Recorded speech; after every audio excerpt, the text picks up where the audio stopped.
air's so fresh where I'm from. Palm trees, ready-made goods, don't front. Cause you was on your own time coming. Don't stop running, burning the leaves in the backyard summers. Flower-scented breeze keep warming me. Tired of the priest keep warning me. Seconds from release, it's hard to treat. I'm too scared to breathe from my beliefs. The land of freedom, the land for me. Too scared to seek, too scared to be my own, you see.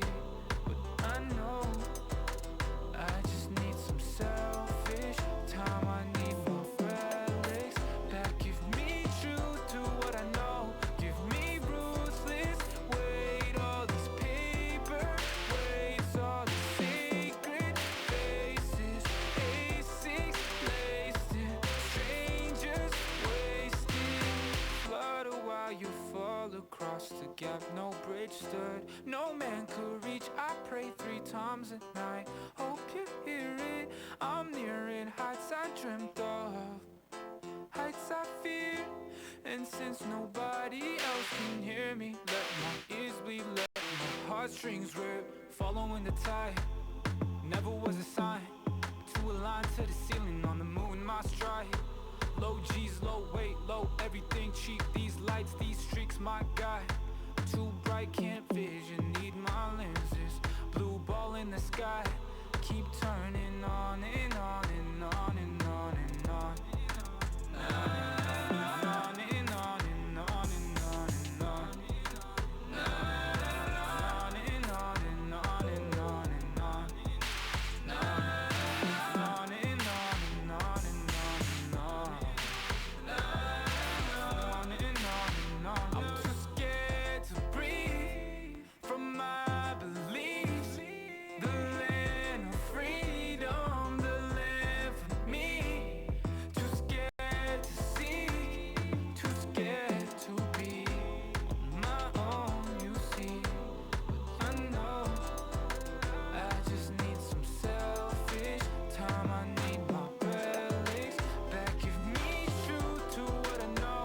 Give me ruthless weight, all this paper weights, all the sacred faces, A6 laced in strangers wasted. The air's so fresh where I'm from. The air's so fresh where I'm from. The air's so fresh where I'm from. The air's so fresh where I'm from.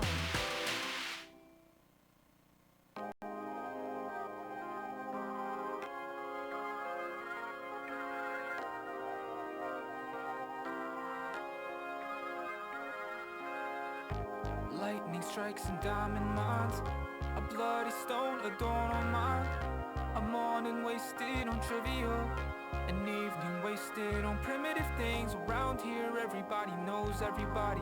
The past lives documented to the closest topic. At what time does the conversation start and end? Yeah, always the good guys coming to save us. Promise a good life, thank God that you can.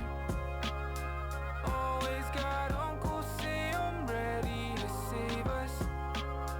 Thank God you came, thank God you came, thank God you came. We want, thank God. We want, thank God. We want, thank God. We want, thank God. The red's done, now we working for the past. Spent a whole damn house on your wrist to praise God. Spent like 15 work a salary on your wrist. A place of chasing what you want, when you want, if you want, till it's up in dust. Billions burning in the clubs, oh Father, please, no chasing peace. I must chase green, but honestly, I feel a breach. We want, thank God. We want, thank God. We want, thank God. Always the good guys coming to save us. Promise a good life, thank God that you can. Always got Uncle Sam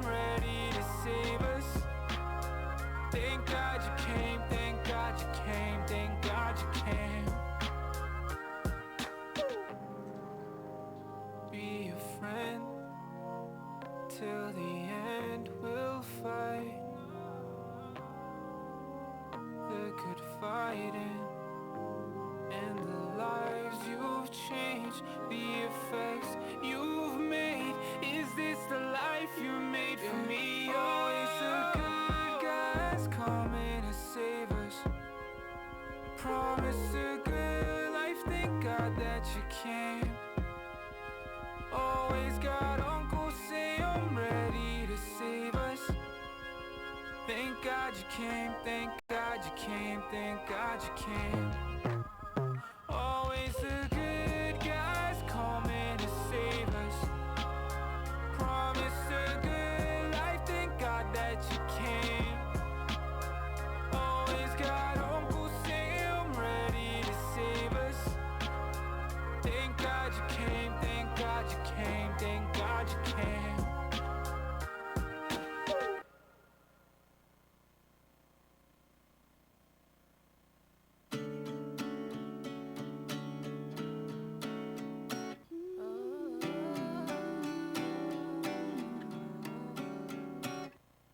Kick my feet up, watch the sunset. Now I'm done relaxing. Time is chasing after me. I need a little substance. Not sure where it's headed, but I know it's going somewhere. Take a cab and don't look back. I'll move through all the silence. Now I'm colder than the weather, steady going under pressure. I'm finally over being low-key under these old covers. Now I'm back and I'm better, steady going under pressure. Sit back and watch the paint dry. Take time and watch the dough rise. In another world I'd have control of my mind. Can't seem to get it through that things I do, but on my own time. People waiting, slowly fading. The mirror's telling me I got to grip it right in front of me. Secure the seat and don't release the opportunity. Now I'm colder than the weather, steady going under pressure. I'm finally over being low-key under these old covers. Now I'm back and I'm better, steady going under pressure. Sit back and watch the paint dry. Take time and watch the dough rise. It's passing hours dancing. How the hell am I still standing? Keys are rusting. I'm not playing. Melodies are infiltrating. Now I'm colder than the weather, steady going under pressure. I'm finally over being low-key under these old covers. Now I'm back and I'm better, steady going under pressure. Sit back and watch the paint dry. Take time and watch the dough rise. Waiting, slowly fading. Take time and watch the dough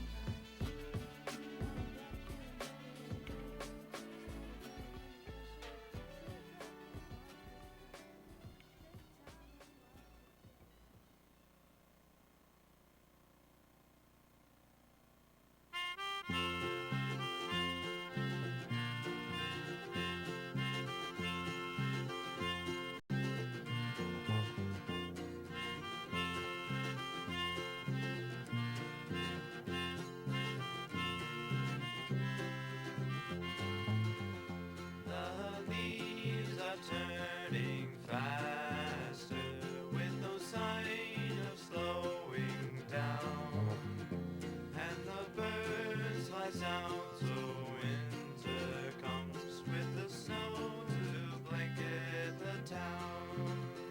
The midday skies are clear and blue with a cool breeze in the air. You bundle up all nice and snug with something that's warm to wear, and the midnight sun is gone away with the fall colors to show. A time to think on memories of the time I used to know.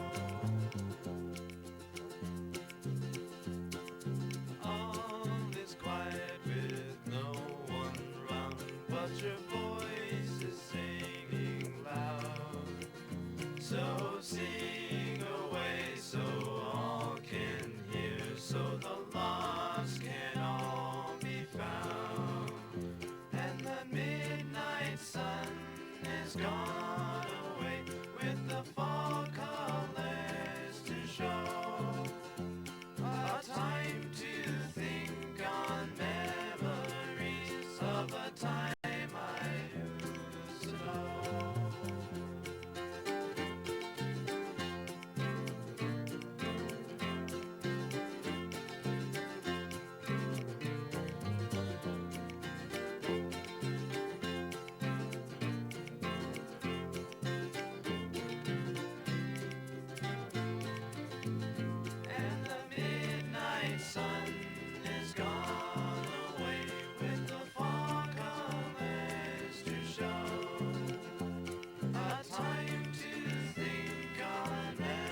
Nothing's better than being home with your loved ones. You won't be alone.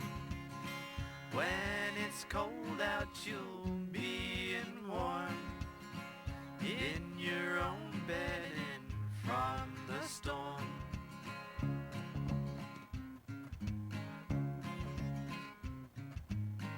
Home is calling when you feel adrift.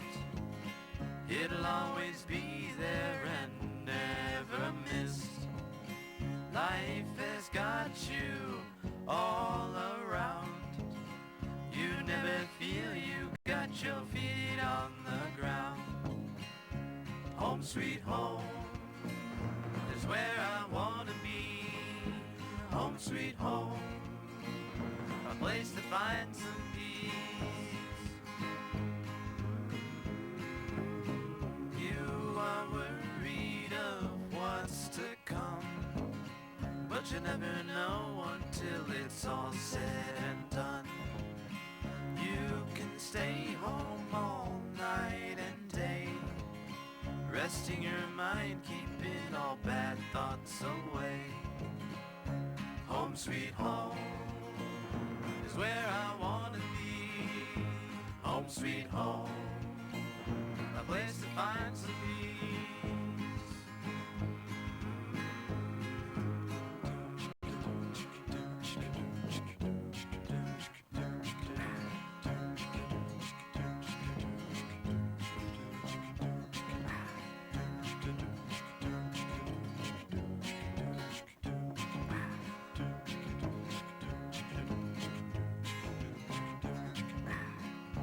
Home sweet home is where I wanna be. Home sweet home, a place to find some peace.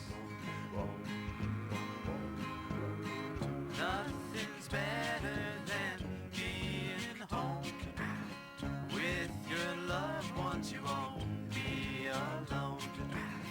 When it's cold out, you'll be in warm in your own bed and in from the storm.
Thank you.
Good evening, everybody. Welcome. I'd like to call this meeting of the Anchorage Assembly to order. Tonight is November 19th, 2024. We're scheduled to meet from 5 o'clock until 11. Madam Clerk, would you please call the roll? Assemblymember Myers, Here. Member Martinez, Present. Member Littlefield, Here. Member Rivera. It's my understanding he will be joining us later. Yes. Member Johnson, Here. Assembly Chair Constant, Here. Assembly Vice Chair Zalatel, Here. Member Bronga, Here. Member Volland, Happy to be here. Member Brawley, Here. Member Solt, Here. Member Perez Verdia, Here. Youth Representative Bell, She is here. Or they're here. Youth Representative Bookman, Here. and Youth Representative Grady. Here. Thank you. Mr. Chair, you have a quorum. Thank you.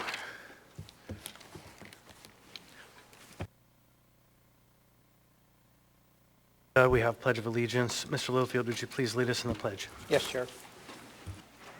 I pledge allegiance to the flag of the United States of America and to the republic for which it stands, one nation, under God, indivisible, with liberty and justice for all. Member Volland, would you please read the land acknowledgement? Yes, Mr. Chair. A land acknowledgement is a formal statement recognizing the indigenous people of a place. It is a public gesture of appreciation for the past and present indigenous stewardship of the lands that we now occupy. It is an actionable statement that marks our collective movement towards decolonization and equity. The Anchorage Assembly would like to acknowledge that we gather today on the traditional lands of the Dena'ina Athabascans. For thousands of years, the Dena'ina have been and continue to be the stewards of this land. It is with gratefulness and respect that we recognize the contributions, innovations, and contemporary perspectives of the Upper Cook Inlet Dena'ina. Thank you, Mr. Volland. So tonight we have one of our biggest meetings of the year. It's the budget. So I apologize for all of the paper shuffling and chaos and late start. It's always tricky to get it all in order. So next we have minutes of previous meetings. Tonight we have items 4A, special meeting October 4, 2024. Item 4B, regular meeting October 8, 2024, addendum. Item 4C, regular meeting October 22nd, 2024. Item 4D, special meeting October 31, 2024. I'd like to ask for a motion to approve the minutes. So moved. Second. Moved by Ms. Zalatel, seconded, I believe, by Mr. Volland. Is there any discussion on the minutes? Hearing and seeing none, I'd like to ask unanimous consent for the approval of those minutes. Seeing and hearing no objection, the minutes for items 4A, 4B, 4C, and 4D are now approved. Next, we have the mayor's report. Madam Mayor. Thank you, Mr. Chair, and thank you all for this opportunity to speak tonight. Good evening, everyone. I appreciate that we are here on land stewarded past and present by the Dena'ina people, and I'm grateful to call this place my home. Let me start by affirming our team's commitment to serve the people of the municipality and work with the legislative branch to move our community forward. Thank you to our congressional delegation, Senator Dan Sullivan, Senator Lisa Murkowski, and Representative Mary Peltola for continued support of the Don Young Port of Alaska. Last week, they announced that the Port of Alaska Modernization Project will receive $50 million in federal transportation funding. This is great news. We are really happy to see this investment. The port is a key piece of infrastructure serving 90% of Alaska's population as an access point for goods, ranging from fuel, cement, groceries, and heavy machinery headed statewide to people from first-time visitors to the movement of military personnel. It's hard to overstate the port's significance for Alaska as a whole, and great to see that this support reflects that. Tonight's agenda includes the S version of my administration's first budget. We recognize that a budget is not just a reflection of values and priorities, but the way they become results. Our team focused on building a budget that provided long-term strategies for addressing big challenges while delivering quality public services each day. The top highlights include improving snow removal, increasing operator pay to improve capacity, expertise, and reliability for snow removal, adding capacity for community engagement and communications on snow removal, prioritizing public safety, increasing recruitment and retention in prosecution to bolster the public safety system, expanding the mobile crisis team, which responds to residents in crisis, to 24-hour service, tackling homelessness, funding the winter shelter plan, which is aligned with my homelessness strategy, funding year-round shelter at 56th Avenue, matching state funding, increasing the healthy spaces budget for more camp cleanup, funding housing so that fewer people are sleeping on streets and trails in the spring. Good government, adjusting wages to make municipal jobs more competitive, creating a new grants team focused on securing large federal and state investments, including infrastructure dollars. And I want to stress that working together is key to serving the public well. The S version of the budget incorporated many of the Assembly's amendments, as well as a few changes from the administration. So thanks to the members for your collaboration and all your hard work during this process. This month, the municipality completed a workforce study. About 1,100 employees, 45.8% of the municipal workforce participated in the survey. This is a great response rate, and thanks to the legislative branch for their help in this project. Some of the findings are positive and encouraging. Respondents shared that a strong commitment to public service and positive relationships with coworkers are two of the best parts about working at the municipality. Even so, we've worked since July 1 to address workforce issues, some of which appeared in the report. We implemented a broad effort to make the municipality a more attractive and effective employer despite limited resources. We convened an ongoing interdepartmental work group to explore and implement wage and salary solutions. We implemented paid parental leave for municipal employees, as well as telework and remote work for municipal employees. We heard from the community that navigating the municipality's job listings can be tough. We're working to make it easier to find and apply for jobs and are starting a project to update our website. We want our workforce to reflect our community, and some of the feedback we heard was that it was even hard to tell what jobs are being advertised because the descriptions are a little bit confusing. In other exciting news, the municipality is seeing a renewed interest in municipal jobs. Last month, there was an increase in applications for open job postings, with 639 people applying for 79 open jobs. Next week is Thanksgiving, and as we spend time with friends and family, it's important to remember that there is much to be grateful for and that more unites us than divides us. One of my favorite holidays is the day after Thanksgiving, Shop Small Saturday.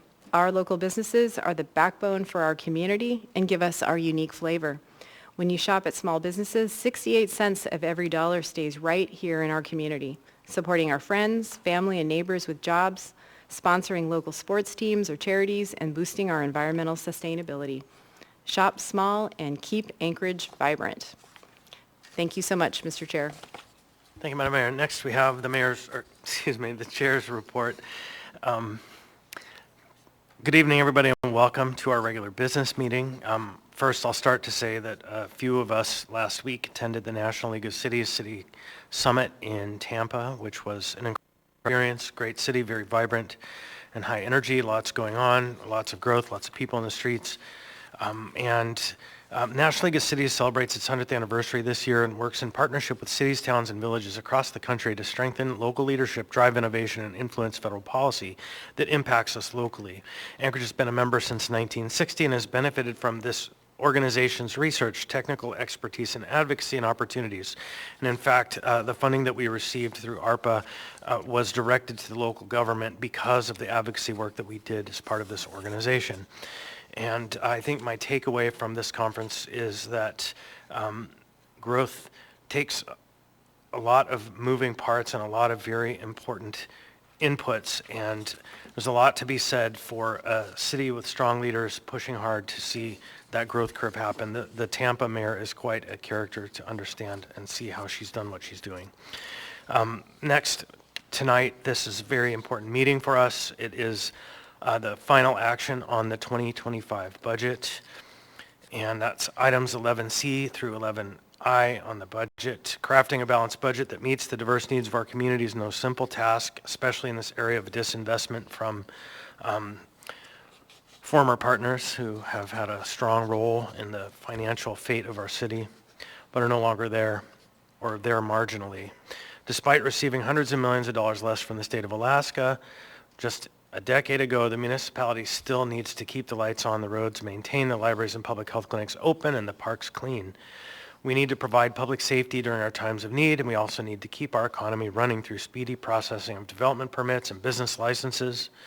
Knowing how tight our municipal resources are stretched, I want to thank everybody who's worked to develop this budget, especially the OMB Director, Ona Brous, and the Finance Committee co-chairs, Meg Zalatel and Anna Brawley, who have done the lion's work of getting this budget stewarded to where we are today.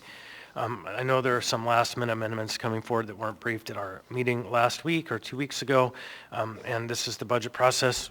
We'll make our way one step at a time through every vote we need to get the budget adopted tonight.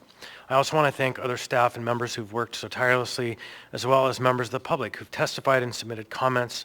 Careful review by staff and feedback from the public are essential to crafting a responsible budget. And it has been much more collaborative, transparent process this year, and I look forward to our debate and vote on the budget items later tonight.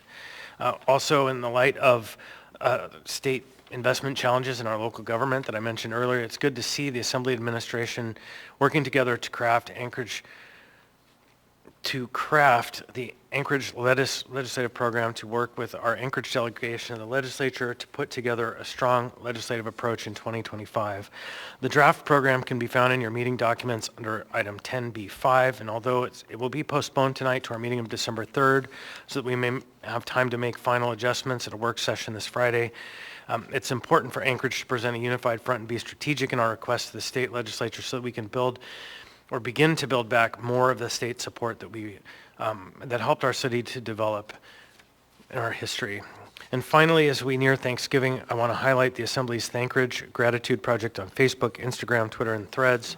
It's spelled Thankridge, Thankorage. The social media project features neighbors from across the municipality recognized by the Assembly through resolutions or awards, and I encourage you to follow us on your platform of choice and meet the people who make Anchorage a vibrant city. Finally, this is a business meeting. We have a full agenda tonight. I'll do my best to move us along so that we may conclude at the most reasonable hour possible. Please help create a climate of respect in the chambers. Refrain from any personal attacks or speaking out of turn or shouting and clapping and pacing when clapping is not warranted. Keep signs to 8.5 by 11 inches in size. Please keep the aisles clear except when lined up to testify on public hearing items. Also, please don't approach the dais. If you have information for us, please share it with the clerk over here. So if a point of order is called, please stop speaking so the chair may rule on the point of order and the record is clear. If rules are not followed, I may interrupt speakers to call for compliance. If compliance with the rules doesn't occur, then I may pause the meeting. If there's an actual disruption, I'll give a warning. If the disruption persists or happens again, the person will be asked to leave. With that, I think we'll go ahead down the dais now for committee reports, starting with Mr. Myers. Thank you, Mr. Chair. Nothing to report. Thank you. Mr. Martinez. Thank you, Chair. The last meeting of the Community and Economic Development Committee, I just want to encourage people to go take a look at that. At that meeting, we had great presentations from St. Mary's on a housing project that potentially could bring 90 units of housing into our community. We also had presentations, Chair, from Mr. Edgington out of Girdwood, talking about giving us an update on the Girdwood Comprehensive Plan. And we had a robust discussion on transit supportive corridors. I encourage folks to go back and check the materials and the online recordings of those meetings. You can find that available through the committee website. And the next meeting of the Community and Economic Development Committee will be held on Thursday, December 5th at 9 a.m. at the Permit Center. And we'll be talking about special limitations with Mr. Volan and other items of importance. Thank you, Chair. Thank you, Mr. Martinez. Mr. Littlefield. Thank you, Chair. On November 7th, the AMAT's Technical Advisory Committee met and had a very lengthy discussion regarding the Safer Seward Highway project, specifically mile 98 through 118 on the Seward Highway. The overall cost of that project, one has been on the books for over 20 years, has grown substantially, and the AMAT's TAC will be sending their motion with some suggestions to accept the cost of the project to the AMAT's Policy Committee. The AMAT's Policy Committee meets this week on the 21st from 1 to 3 p.m. in the City Hall in Conference Room 180 to discuss this and other concerns that the TAC has submitted. Thank you, Chair. Thank you, Mr. Littlefield. I think that meeting is 8:80. All right, thank you. Mr. Johnson. Yeah, thank you, Mr. Chair. The next meeting of the Infrastructure, Enterprise, and Utility Oversight Committee will be this Thursday, November 21st at 11 a.m. at City Hall, room 155, and also available online. Several presentations lined up. For one, we're going to hear from AWWU about proposed increases in the rates for water and wastewater for next year. That item is on the agenda tonight for introduction with action by the Assembly planned for our next meeting December 3rd. Also from the Port of Alaska, I'm going to hear two updates. One, we're going to get a briefing on the petroleum and cement terminal fuel line soak and flush effort. This is part of their effort to bring that facility, make it fully operational. And then also we're going to get a recap on how operations went this year for the small boat launch and what the port's plans are for operation of the launch next year. And then finally, Solid Waste Services is going to be leading a discussion on how they structure and set their pricing for collections and tipping fees. And with that, compare how our rates compare to the rest of Alaska and the West Coast. Thank you, Mr. Johnson. Ms. Alatel. Thank you, Mr. Chair. No formal report, but I was with the delegation that went to the National League of Cities, and those of you who've heard me speak about the port, I love ports, and we were granted an opportunity to take a tour of the Port Tampa Bay. Port Tampa Bay is a very interesting facility. It's 5,000 acres, is a very large area, and it handles everything from petroleum, cement, aggregates, to pineapples and fruit because it's Florida, as well as oil, petroleum, cargo. But the really interesting thing about Port Tampa Bay is it's not about the items that necessarily cross its docks. It's how it uses its land and how it uses its land to support the community. It is fully integrated into its community. It has a great partnership with its aquarium. It is not a port that is off to the side. It is really a part of the heart of downtown in Tampa Bay. So I want to say thanks to Mr. Rebuffo, our port director, for getting us a tour, and to Mr. Hobbs, the chief of staff.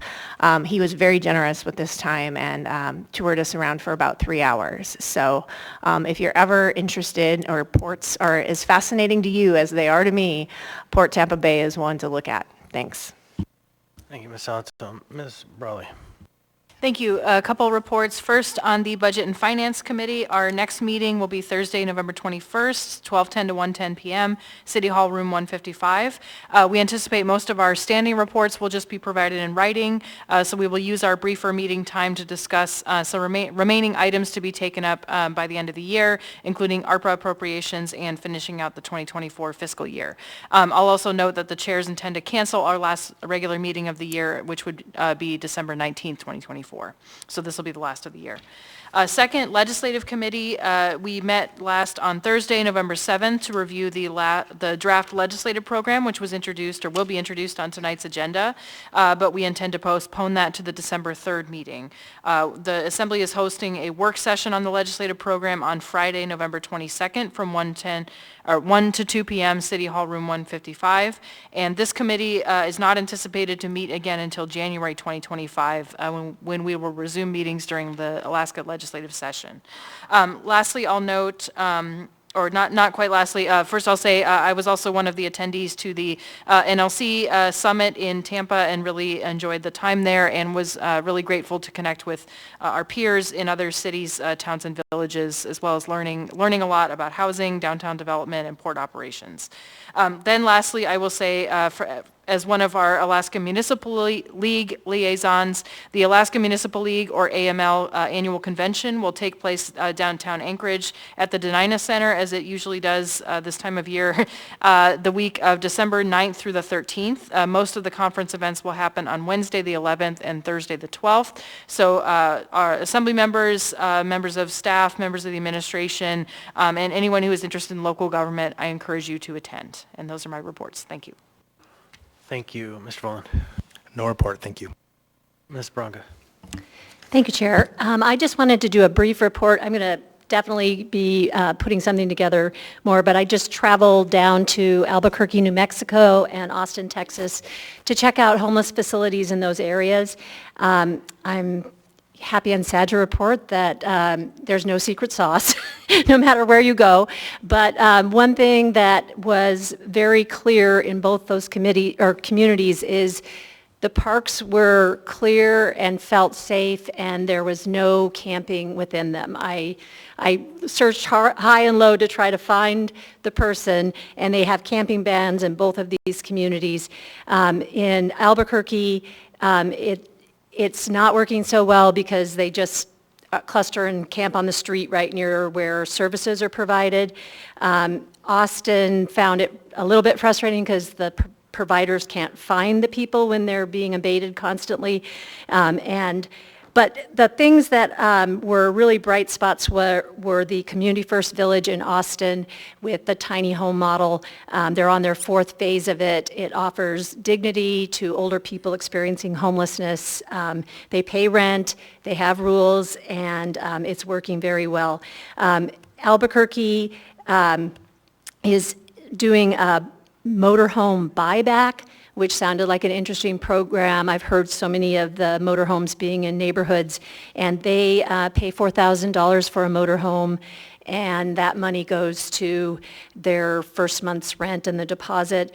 And it seems like that's one thing we could possibly look at. Both communities, like Anchorage, are dealing with a lot of substance abuse and struggling to figure out how to curb that. What Albuquerque shop owners that we interviewed said, it's like a zombie apocalypse in the evening here, and it's something that I really feel like we need a national effort to help these communities like ours with this. Thank you. All right, Mr. Salt. Thank you, Mr. Chair. Just want to report that tomorrow we Housing and Homeless Committee meeting at noon to 1:30 in room 155 at City Hall. Thank you. Thank you. Mr. President. Thank you. Just a reminder that the Public Health and Safety Committee will be coming up on Wednesday, December 4th. That's at 11 a.m. in room 155. Thank you. And tonight is a little bit unusual. We appointed this year 3 youth members, and they are on a rotating schedule, but because tonight, the significance of our meeting tonight, the budget, we decided to invite all 3 youth members here to participate in the conversation, as again, this is the most significant meeting of the night, I would argue. And so tonight's night on the agenda is youth member Grady, and so, but I'll hand you the mic if you have anything to report or would like to report, and then the other members can also speak up if you have anything to report. Anything? You're good. Okay, thank you. All right, so also I'll take a moment to put some youth on the spot. I believe we have some youth here from their government or civics classes. Anyone here from your government or civics? So we're going to ask you all to come to the mic, introduce yourself, tell us what class and what school you're from. So come on down, everybody.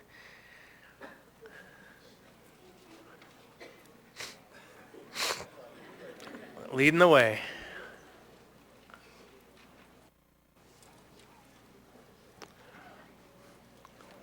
So in order to make the mic work, there's a little green button on it. Just press the green button. And again, just tell us, there's a green button on the mic. See it? On the mic. There you go.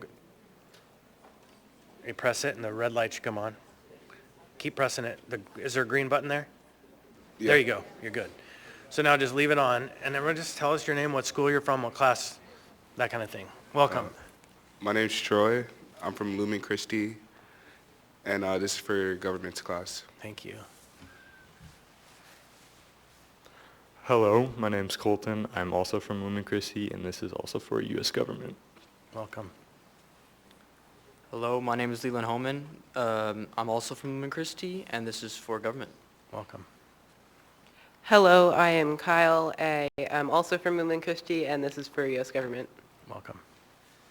Hello, my name is Austin. I'm also from Lumen Christi, and I'm here for my U.S. government class. Welcome. Hello, my name is Carson, and I'm also from Lumen Christi, and this is for government class. Welcome. Hi, my name is Bryce, and I'm from Lumen Christi, and this is for my government class. Welcome. Hi, I'm Sonoma, and I'm from Service, and this is for my U.S. Gov class. Welcome. I'm Bailey. I'm also from Service, and this is for my U.S. Gov class. Welcome. I'm Ryan, and I'm also from Service, and this is for my U.S. Gov class. Welcome. I'm Erin. I'm from Service, and this is also for my U.S. Gov class. Welcome. I'm Paige. I go to Service, and this is for my U.S. Gov class. Welcome. I'm Luke. I'm also from Service, and this is my U.S. Gov class. Welcome. I'm Marvin Quintero. This is for, I go to Lumen Christi High School, and this is for my U.S. government class. Welcome. My name's Liza Alderson. I'm from Service, and this is for my U.S. Gov class. Welcome. My name is Keiko Wilson, and I go to Service High School, and this is also for my U.S. Gov class. Welcome. I'm Bjorn. I'm here for government, and I go to Service. Welcome. I'm Heidi. I'm from Service, and this is for my Gov class. Welcome. Hi, I'm Clara. I go to Service, and this is for my U.S. Gov class. Welcome. Hi, I'm Max. I go to Service, and this is also for my U.S. Gov class. Welcome. I'm Skylar. I'm from Service, and this is also for my U.S. Gov class. Welcome. I'm Will Simpson. I also go to Service, and this is for my U.S. Gov class. Welcome. I'm Hatcher. I go to Service. This is for my U.S. Gov class. Welcome. I'm Scott. I go to Service, and this is for my U.S. Gov class. Welcome. I'm Morgan. I'm from Service, and this is for my Gov class. Welcome. My name is Robbie Rachel. I'm from South Anchorage High School, and I'm here on my own accord. Well, glad you're here. Thank you. All right, it's quite a crowd of students that we have here tonight. Everybody welcome. Yeah, there's going to be an interesting night. If you stick around past when we take our dinner break and get to the budget, you'll see kind of one of the core functions of government occur, which is the passing of a budget. So thank you, everybody. I guess next, now that answers the question, why are all these people here? Government class, thank you. So next, I would like to move on to the addendum to the agenda. The addendum includes items to be added to the agenda and is prepared the Friday before the Assembly meeting. The Assembly formally does this through a motion to incorporate the addendum as well as possible laid-on-the-table items consistent with the Assembly's rules of procedure.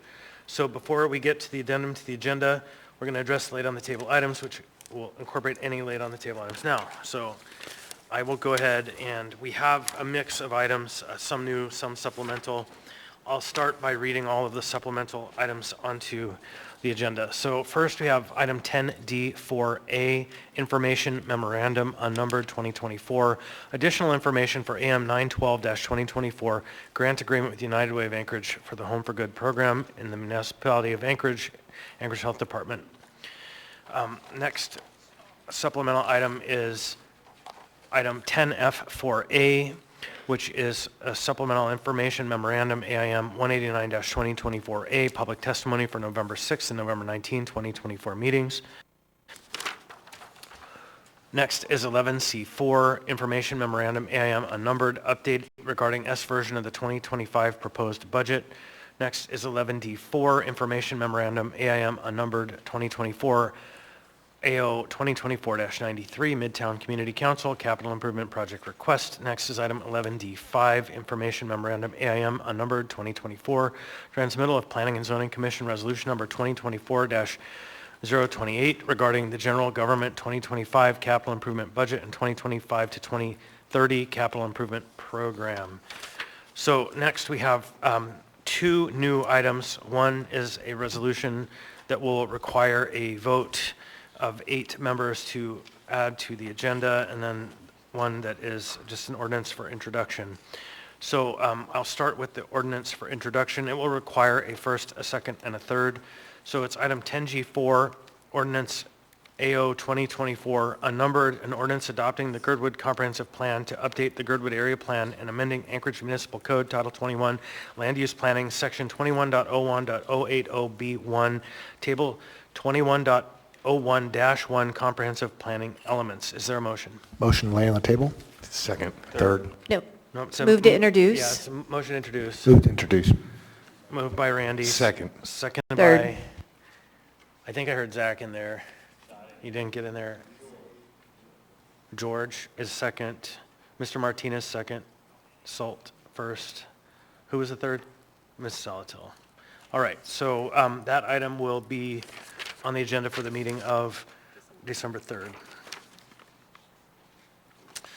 All right, so the final is item 10B7, Resolution AR 2024 unnumbered, a resolution of the Anchorage Municipal Assembly concurring with the temporary delegation of the Chief Equity Officer position in the Office of Equity and Justice to Kim Waller. This item is new. Is there a motion? Move to lay on the table. Second. Motion by Ms. Zalatel, seconded by Mr. Presverdia. Who would like to speak to the time sensitivity? I can. I mean, it says that the 60-day limit is up, an extension is required, otherwise the appointment lapses per code. And I would just add a little flavor to that. I think that the 60-day period has in fact expired, and this item will retroactively clarify that it is acceptable. So, yeah, we have done this before, but it is time sensitive for that reason, in my opinion. There's a motion to lay this item on the table. Is there any objection to the motion to lay this item on the table? I'm seeing and hearing no objection, so that item will be laid on the table. Okay.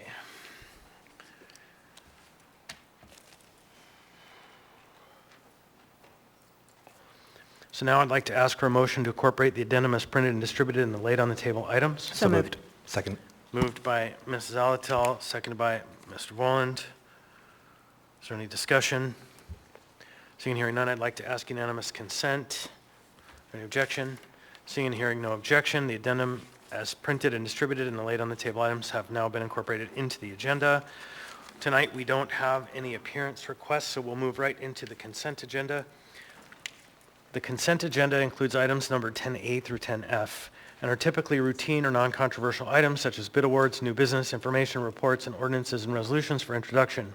The items on the consent agenda may be approved, accepted, or adopted by the Assembly by a single vote on a motion to approve the consent agenda. Prior to approval, items may be pulled by any Assembly member for discussion and separate vote on each of those items. And under the Assembly's rules of procedure, all ordinances and some resolutions will have an opportunity for public hearing at a future date. So now we'll go ahead and go down the dais for pulled items. We'll start with you, Mr. Presverdia. No items. Thank you, Mr. Presverdia. No items. Mr. Salt. No items. No items, Mr. Salt. Ms. Bronga. 10B4 and 10D5. That's it. That's 10B4 and 10D5. Mr. Boland. Thank you, Mr. Chair. 10A2 for reading. Thank you. Ms. Brawley. 10A1 for reading and 10B5. All right, so that's 10A1 and 10B5. Ms. Zalatel. Thank you, Mr. Chair. 10 Delta 4 and 10 Delta 5, but it's been pulled. Just one moment, Mr. Chair. And then 10B4 has been pulled. It does have a Scribner's error, but since it's been pulled, it can be handled during that time. Okay. And then it's my intention, when we make the motion, unless the member wishes to pull it, to move the A version of 10F4 in the motion. Okay. Thank you. Mr. Johnson. No items. Thank you. Mr. Littlefield. No items, Chair. Thank you. Mr. Martinez. No items. Thank you. Mr. Myers. No additional items, thank you. Thank you. I'll go back through the list now. We have items 10A1 by Ms.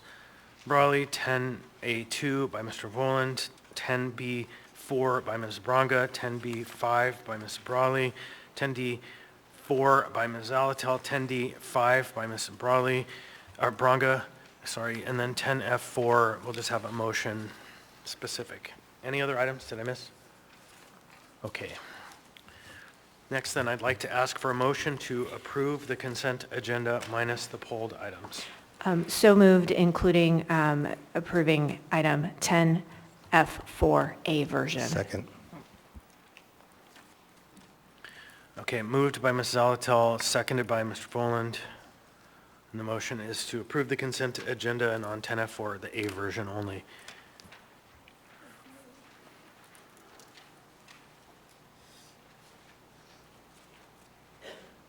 All right, so with that, I would like to ask unanimous consent. Is there any objection to the adoption of the consent agenda minus the pulled items? Seeing hearing none, the consent agenda has been adopted. What that means for the public is that the Assembly has now passed or accepted all items in 10A through 10F except for the items that were just pulled, which we'll take up next, or that have been introduced for a public hearing in future meetings. So if you're here to see action on items listed in 10A through 10F that weren't just pulled, those items have now been passed or accepted. So next we will move on to our consent agenda items that were pulled. First, we have item 10A1. Come on down. Item 10A1 is AR 24-344, a resolution of the Anchorage Municipal Assembly recognizing November 20th, 2024 as Transgender Day of Remembrance and honoring the memories of those lost to anti-transgender violence. Is there a motion? I guess this item was pulled by Ms. Brawley. Move to approve. Second. Moved by Ms. Brawley, seconded by Ms. Zalatel. Is there any objection? I'd like to ask unanimous consent. Seeing, hearing none, the item is adopted. Folks, come on down. Everybody who's here for this one, come stand and be seen. And I think, Ms. Brawley, you have the floor. Thank you, Mr. Chair. A resolution of the Anchorage Municipal Assembly recognizing November 20th, 2024 as Transgender Day of Remembrance and honoring the memories of those lost to anti-transgender violence. Whereas in 1998, the brutal murder of and subsequent lack of justice for Rita Hester, a transgender woman of color, inspired Gwendolyn Ann Smith, a trans advocate, to create a web project called Remembering Our Dead. And the following year, she founded Transgender Day of Remembrance. And whereas Transgender Day of Remembrance raises public awareness of hate crimes, prejudice, and discrimination that transgender and gender-expansive people face in their daily lives, and is a day to honor, celebrate, and mourn the lost lives of transgender family members, friends, and loved ones. And whereas violence against transgender people, particularly Black, Indigenous, and Latina transgender women of color, is a systemic and societal issue that we must collectively commit to acknowledging and ending. Whereas in 2023, at least 73 transgender or gender nonconforming people in the United States died by violent means, with many cases unreported or misreported. And in previous years, most lives taken were Black and Latina transgender women. And whereas in 2020, the U.S. Supreme Court ruled that workplace discrimination against people based on their sexual orientation or gender identity was illegal, and the Alaska State Commission for Human Rights updated their guidelines to reflect this. However, in 2022, the commission reversed their position, announcing the decision on Election Day through Twitter, and then began refusing to investigate complaints. And whereas currently Alaska's human rights statute does not include gender identity and sexual orientation as protected classes and does not provide civil rights protection to gay and transgender people. And whereas many nonprofits in Alaska and Anchorage are working tirelessly to restore and expand basic human rights, health services, and safety for the transgender, non-binary, and gender-expansive people of Alaska. And whereas we recognize and honor the bravery and resilience of Anchorage's transgender and gender-expansive community and advocate for the equal treatment, safety, respect, and dignity that they deserve. Now, therefore, the Anchorage Assembly recognizes November 20th, 2024 as Transgender Day of Remembrance, passed and approved by the Anchorage Assembly this 19th day of November 2024.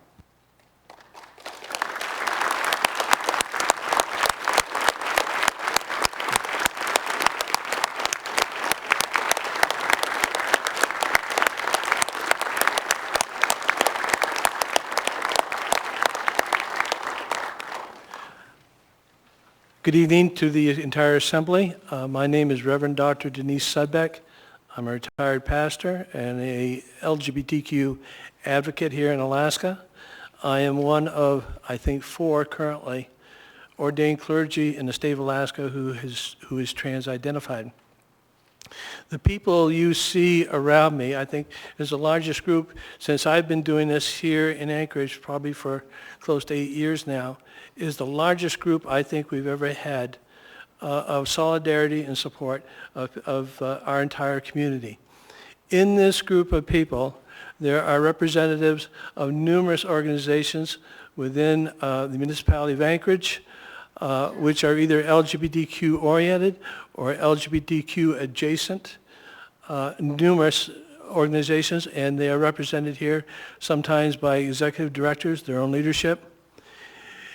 In this community, there are numerous parents of transgender youth who have been enough courage to be able to come out here in public and to be visible in this place to let you know who they are. Also within this community are numerous faith communities. Their clergy are here present, and these are all faith communities that are welcoming and affirming of LGBTQ plus people. Also in this group of people right here tonight, there are a number of us who are transgender or other LGBTQ plus veterans as well, including myself.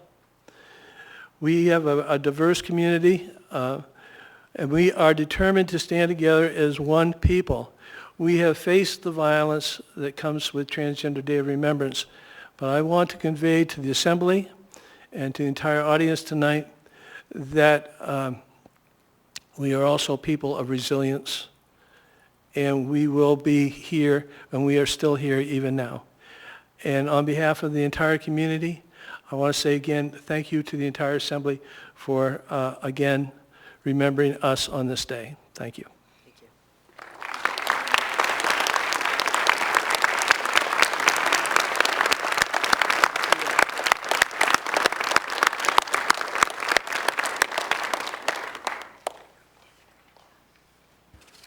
Thank you, everybody. Stick around for the budget. It'll get interesting. Best show in town. Next, we have item 10A2, Resolution AR 2024-356. I guess we'll take just a moment.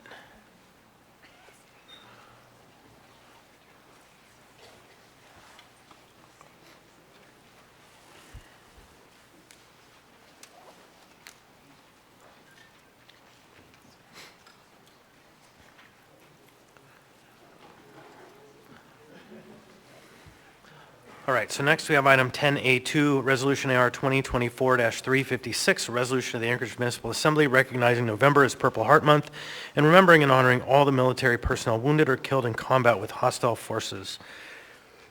This item was pulled by Mr. Voland. Yes, Mr. Chair. Move to approve. Second. Moved by Mr. Voland, seconded by Mr. Johnson. Is there any discussion? I'd like to ask unanimous consent. Any objection? Seeing here no objection, the item is passed. Mr. Voland is reading, Mr. Johnson is presenting. Is there someone here to receive this resolution on behalf of veterans who've received Purple Hearts? Or earned, I should say. Okay, I don't see anyone here. So we'll go ahead and start the reading. Mr. Voland. A resolution of the Anchorage... Welcome, sorry. Go ahead. Great. A resolution of the Anchorage Municipal Assembly recognizing November as Purple Heart Month and remembering and honoring all of the military personnel wounded or killed in combat with hostile forces. Whereas, created in 1782, the Purple Heart is a combat decoration originally known as the Badge of Military Merit and is the nation's oldest military medal.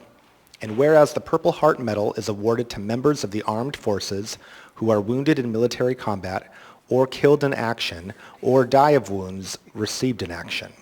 And whereas Purple Heart Day is August 7th, when the nation acknowledges and remembers the sacrifices made by the brave wounded members of our military. And on November 5th, 2019, the Assembly passed AR 2019-386, which designated the municipality of Anchorage as a Purple Heart City, and November as Purple Heart Month to recognize and honor all of the Purple Heart recipients within the municipality of Anchorage. And whereas, although the exact number of Purple Heart recipients in the municipality of Anchorage is unknown, the members of the Military Order of the Purple Heart Local Chapter number 593 are all Purple Heart recipient veteran volunteers who work to identify and provide aid to all Purple Heart recipients and their families within the municipality of Anchorage. And whereas there are many organizations, services, and recognitions for the Anchorage Purple Heart recipients, including the Military Order of the Purple Heart, Chapter 593, free parking at Easy Park garages, Pause for Purple Hearts, and the Tribute Highway of the Alaska Highway from Fairbanks to the Canadian border to be part of the nationwide Purple Heart Trail. Now, therefore, the Anchorage Assembly recognizes November as Purple Heart Month and honors all of the Purple Heart recipients within Anchorage, passed and approved by the Anchorage Assembly this 19th day of November, 2024.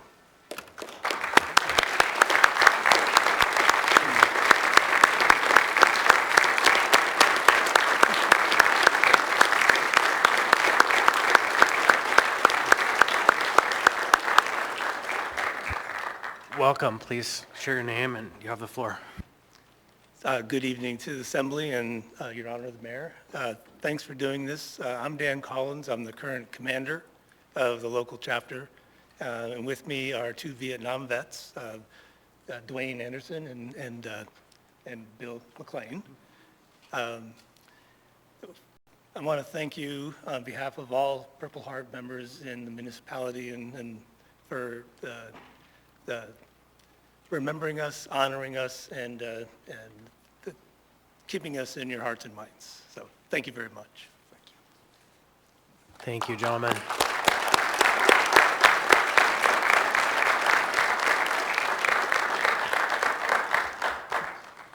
All right, next we have item 10B4, was pulled by Ms. Bronga, which is AR 2024-349, a resolution of the Assembly stating its policy intent for public restrooms in the municipality and accepting the Anchorage area-wide public restroom project final report. Go ahead, Ms. Bronga. Move to approve. Second. Moved by Ms. Bronga, seconded by Mr. Volin. Ms. Bronga. So I understand that we're just accepting a report, but this worries me because the voters clearly stated that the cost of the restroom were not acceptable. And it looks like we're looking still at 4 different bathrooms that are pretty high price point. We're talking about having plumbing, water in them that would really only be suitable for the summer months. I read through the reports from different communities, including Smithers and Ketchikan, that found that they could not keep them running 365 days a year. And the bathroom that we have down at Ship Creek, $18,000 to maintain for just summer months, and then it's closed, and it's closed in the evening. It's not something that's going to be available in a way with our Midnight Sun and Fisherman when we close a restroom at, I think they say they close at 5 p.m. down there at Ship Creek. Anyway, I'm concerned. I look around at different places where there are bathrooms that are never open that we already have that have plumbing. And so I just wanted to point out that there are locations that would be much, in my opinion, much better to have a pit toilet. They work at trailheads, and in our climate, I think they'd be a lot more appropriate. Thank you. Ms. Zalato. Thank you. So a little context for this resolution is this money was appropriated for a bathroom study long before we ever tried the bond initiative. What it does is it gives us information. It gives us information about where people perceive the need for public restrooms. You are right, Ms. Bronga, they certainly don't want to pay for them. But that doesn't mean we can't have the conversation and know what the alternatives might be, and raise the specter of if we're redoing something already, like a new park or something, can we find the right solution Doesn't necessarily have to be one of these. So I think that this is information. It's something useful. Someone's now done the research and pretty in-depth research with experience in looking at these types of things. And so hopefully we can use this and not shelve it and continue the conversation. Mr. Chair, there is a Scrivener's error in this item. If you could please direct the clerk to fix the Scrivener's error, ensure that we list GBOS or the Girdwood Board of Supervisors as an entity within the municipality. So directed. Thank you. Any discussion further? Are you trying to get the queue, Ms. Brawley? Okay, Ms.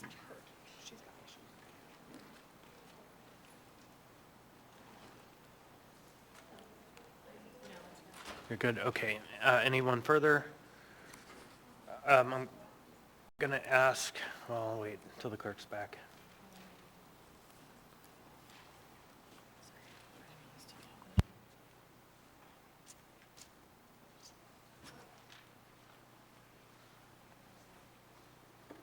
Ms. Braga. So I know that Huddle looked at 4 restrooms in this. Did they look at pit toilets at all and the cost of Chugach State Park and when they put one in? And do you have any idea? Yep, and you can also reach out to Huddle if you want to look further behind, or I would recommend talking to Claire Ross, our Legislative Services Director. She really guided this project through. Thank you. All right, anyone else? Seeing and hearing none, members may proceed to vote.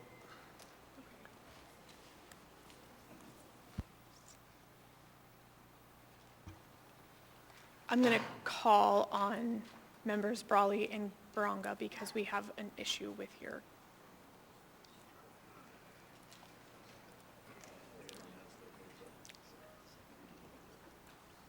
Member Baranga. Yes. Member Brawley. Yes. On a vote of 11-0, and the youth member votes Yes. yes. All right, and that's youth member Grady. AR 2024-349 has passed the body. Next, we have item 10B5. 10B5 is AR 2024-350, a resolution of the Anchorage Assembly adopting the 2025 state legislative program for the municipality of Anchorage. This item was pulled by Ms. Brawley. Move to postpone to the item of, meeting of December 3rd. Second. Motion to postpone to December 3rd by Ms. Brawley, seconded by Ms. Zalatel. Ms. Brawley, you want to speak to that?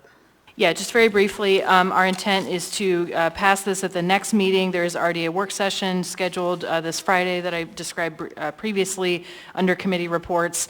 And the ask is just to members to review this program in advance of the work session this week. If at all possible, please bring any changes to the work session that you'd like to propose. The reason is because we adopt this program as a fully formatted document, as you can see in the item, in the attachment. So making changes early in the process helps the staff turn the document around once it's final. So thank you. Any further discussion on the motion to postpone? Seeing no further discussion, I'd like to ask unanimous consent. Any objection to the motion? Seeing no objection, the item is postponed to the meeting of December 3rd.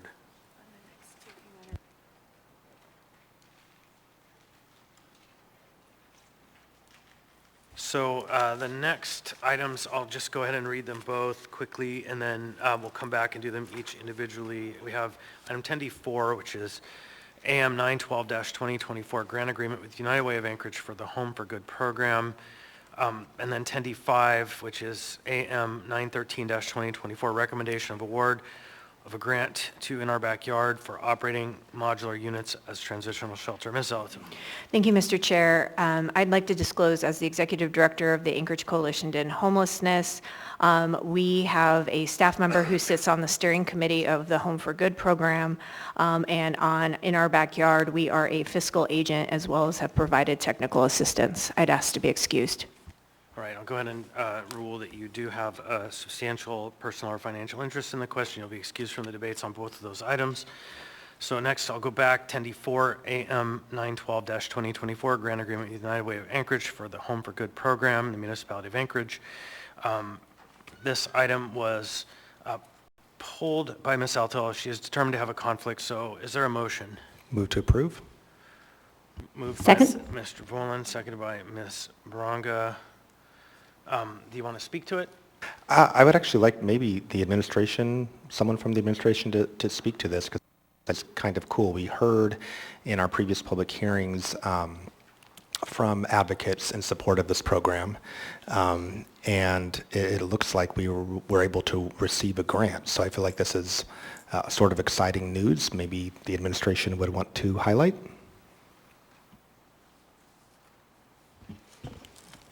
Through the chair to Member Voland, I would ask Director Kim Rash to come up. I think it's slightly less exciting than it may seem in that this is the appropriation of previously received grant money that was anticipated, the receipt of which was anticipated by the organization. It is separate from some of the concerns that were raised in previous meetings, but I'll let Director Rash come up. I take it back. Don't even worry about it, Kim. Okay. All that to say, I'm happy that at least this good work will be able to continue for the time being. Thanks.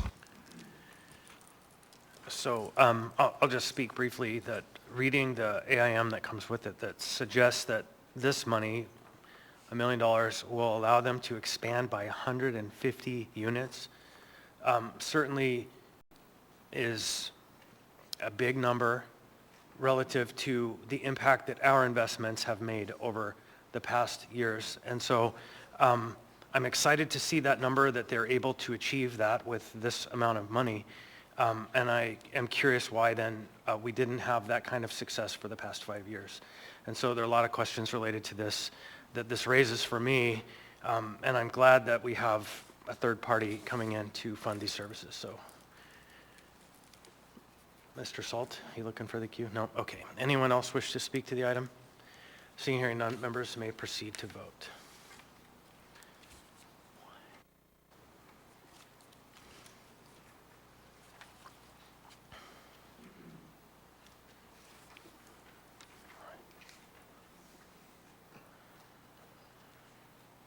On a vote of 10-0 and the youth member votes Yes. yes, AM 912-2024 has passed the body. Next we have item 10D5, which is AM 913-2024, recommendation of award of a grant to In Our Backyard for operating modular units as transitional shelter for the municipality of Anchorage. This item was pulled by Ms. Bronga. Ms. Bronga? Move to approve. Moved by Ms. Second. Bronga, seconded by Mr. Salt. Okay, Ms. Bronga, you want to speak to it? Yes, I was super excited about this project in our backyard, went to the ribbon cutting. My amazing and wonderful friend was a person who really spearheaded this. My concern is due to the timing, I think, I'm not even positive if they have their clients in right now, but they applied for a grant that they expected to cover 3 months. And now we're basically at a month till the end of the year, and $56,850 for 7 individuals, to me, is unacceptable. And I think it's supposed to be for operation, but I guess it's a kind of an economy of scale. If you only have 7 clients, then it gets more expensive because you have staff for a very small amount. But I just wanted to bat it around with you all because it also says that there's $113,700 that they would receive next year. I would like to see, we have so many people that are needing housing right now that as cool as the project is, I would like to see the funds spread around a little better, in my personal opinion. All right, thank you. In the queue, Mr. Salt. I'll let Ms. Becky Wynn-Pearson go first, if I could. Ms. Wynn-Pearson. Thank you, Mr. Chair. To Member Bronga, and I apologize, I realized you had some outreach before this meeting with some questions about this that we failed to answer timely, so I will answer them now. And I think for this, I would ask Director Rash to come up and speak to it. Big picture, I would say that the $56,000 is going to cover more than kind of a month and a half of operating expenses. I understand it to cover some expenses, including supplies, equipment, some outreach, some marketing, some insurance to cover that will be not simply kind of the ongoing operating costs of that month and a half period, but Director Rash is the real expert. So I'll ask her to come up and speak to it. Welcome, Ms. Rash.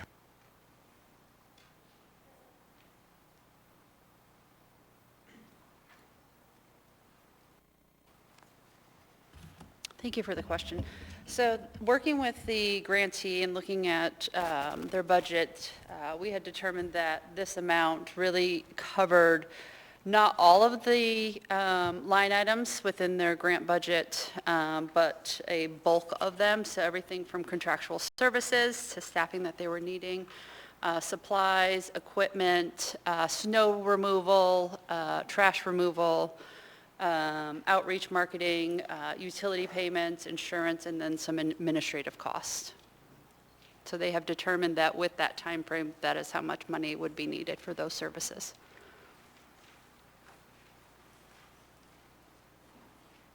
All right. Does that answer the question?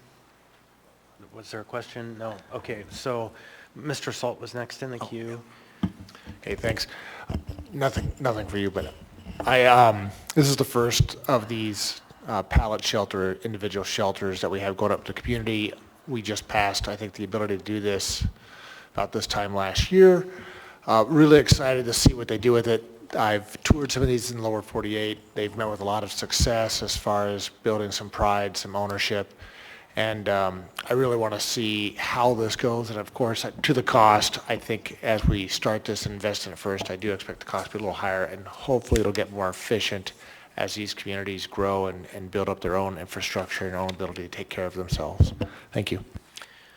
Thank you. Mr. Voland. Thank you, Mr. Chair. So I think part of Member Bronga's question was, do they just have the month or so to spend the money? And I believe they may have a little longer as this is written. Can we get some clarity around that?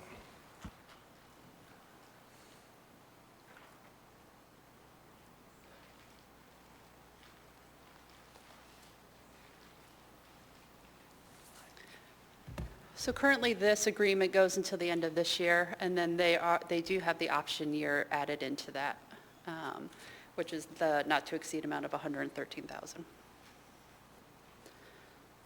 So if it's, sorry. Yeah, I think I'm good with that. Thanks. All right, thank you. Ms. Bronga. I'm good with that as well. Okay, then if there's no further questions, members may proceed to vote on AM 913-2024.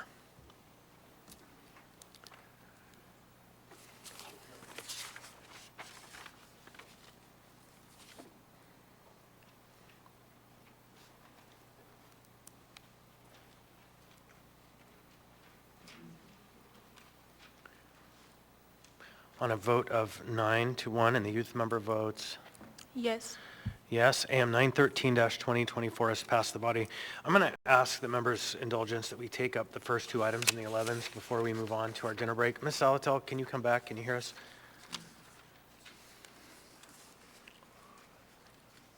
Can we retrieve? There we go.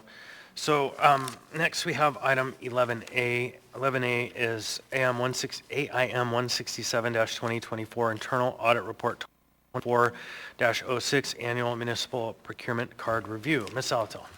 Move to postpone to the meeting of January 21. Second. Okay, so there's a motion to postpone to January 21 by Ms. Salatel, second by Ms. Brawley. Ms. Salatel. Thank you, Mr. Chair. What we would like to do in the meantime is refer this back to the auditor to address some outstanding issues, specifically around how split purchases are viewed. This issue continues to persist through today, actually, and we would really like the auditor to take another look, as well as come forward and back maybe with a revised report that outlines any policies and procedure updates that might be needed as well. So want to give enough space and time. If that is not enough time, let us know, but I figured kind of set it out a bit. I was unable to reach the auditor today, but I'm happy to give as much time as is necessary, and look forward to working collaboratively between the branches on it. Thank you. All right, any further discussion? I'd like to ask unanimous consent on the motion to postpone to the meeting of January 21. Is there any objection to the motion?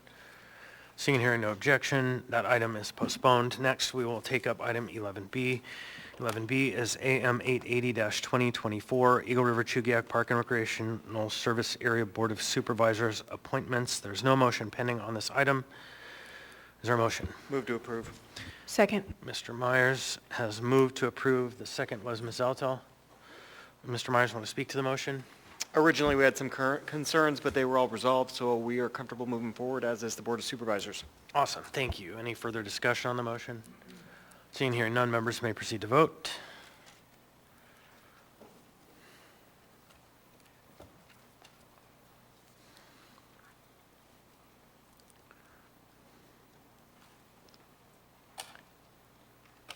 Mr. Presverdia? On a vote of 11-0, and the youth member votes Yes. yes, AM 880-2024 has passed the body.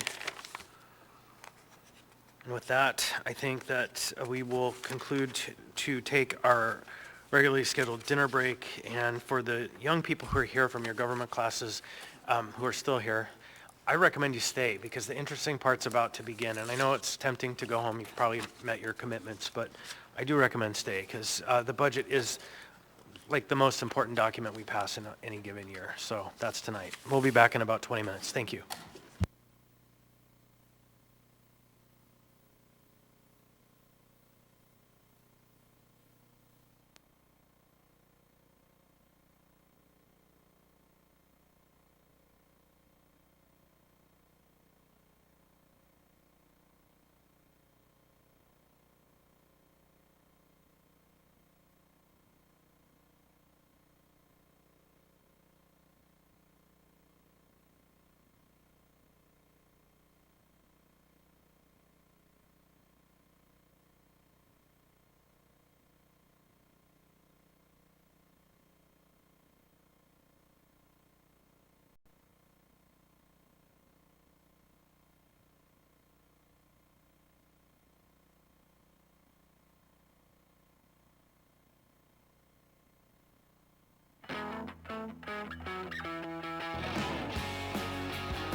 So, all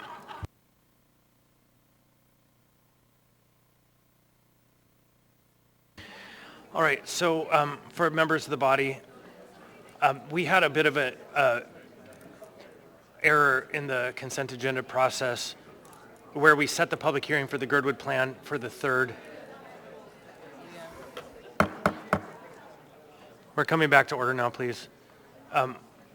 So it was intended to be scheduled for the second meeting in December, which is December 17th, because the code requires a 21-day publication. Please come to order. So the purpose of our, what I'm asking is that if no member objects, that we could just change the public hearing date for the Girdwood Comprehensive Plan to the 17th as it was intended by the Planning Department. Is there any objection? Okay, there's no objection, so Madam Clerk, it is so directed. All right, next we have on the agenda item 11C. Item 11C is AO 2024-92, an ordinance, the Municipality of Anchorage adopting and appropriating funds for the 2025 general government operating budget for the Municipality of Anchorage. There is no motion pending. Let's hold the body. Move to approve the S. Second. Motion to approve the S version by Ms. Zalatel, seconded by Mr. Boland. Ms. Zalatel. Thank you. Before we get underway with debate, I just thought I would do a little run a show of how we would like to handle the S version of the operating budget. So we've moved the S. I believe there is a text amendment to the AM that we'd like to start with. Then we'd like to move through the alcohol tax, which would be amendments number 2 and amendment number 14, potentially, the marijuana tax, and then move into general government and end with a conforming amendment. So that just gives you a heads up of the way we'd like to move tonight. I'd like to start out, I am one of the co-chairs of the Budget and Finance Committee. I'd like to start out with some thanks. Thank you to the administration for a collaborative approach to the budget this year. It is a refreshing change versus the Assembly needing to put its heads together and figure out a reasonable budget moving forward. It does not always play to our strengths, but we have stepped up in the breach, but we are happy to have you all back. Second, I would really like to thank the membership for thoughtful amendments, bringing those amendments forward, and again, collaborating with the administration. About half the amendments were incorporated into the budget, and many others found other funding mechanisms or timing to effectuate our priorities as well as those of the administration.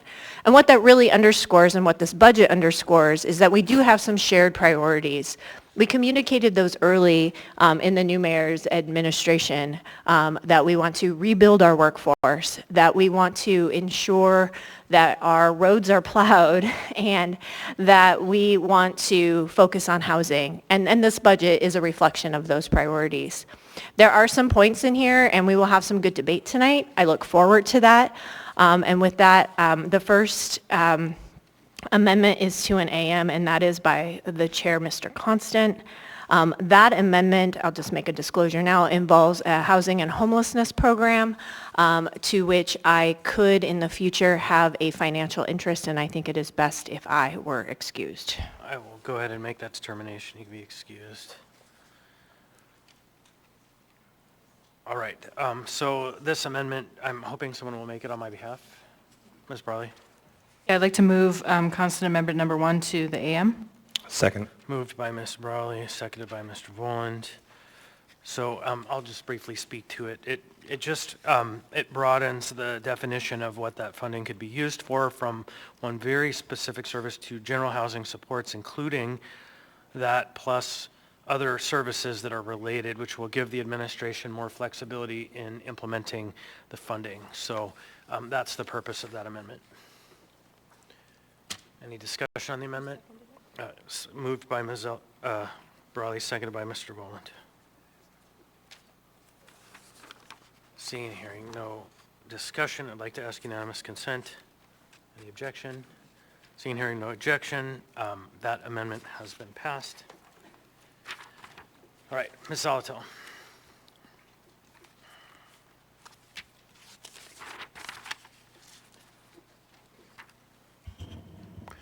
Ms. Zolotel, can you hear us?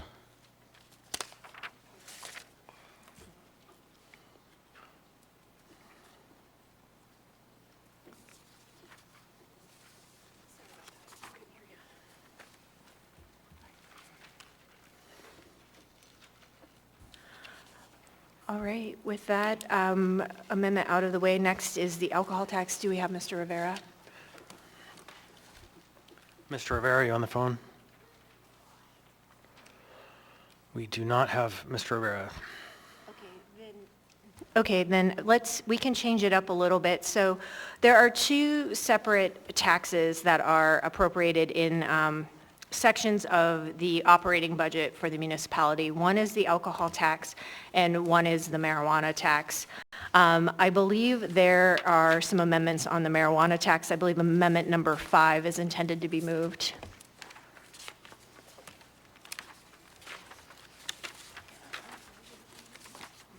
Yes, move amendment number 5. So amendment number 5 is moved by Mr. Voland. Is there a second? Second. Who was the second? Mr. Littlefield. All right.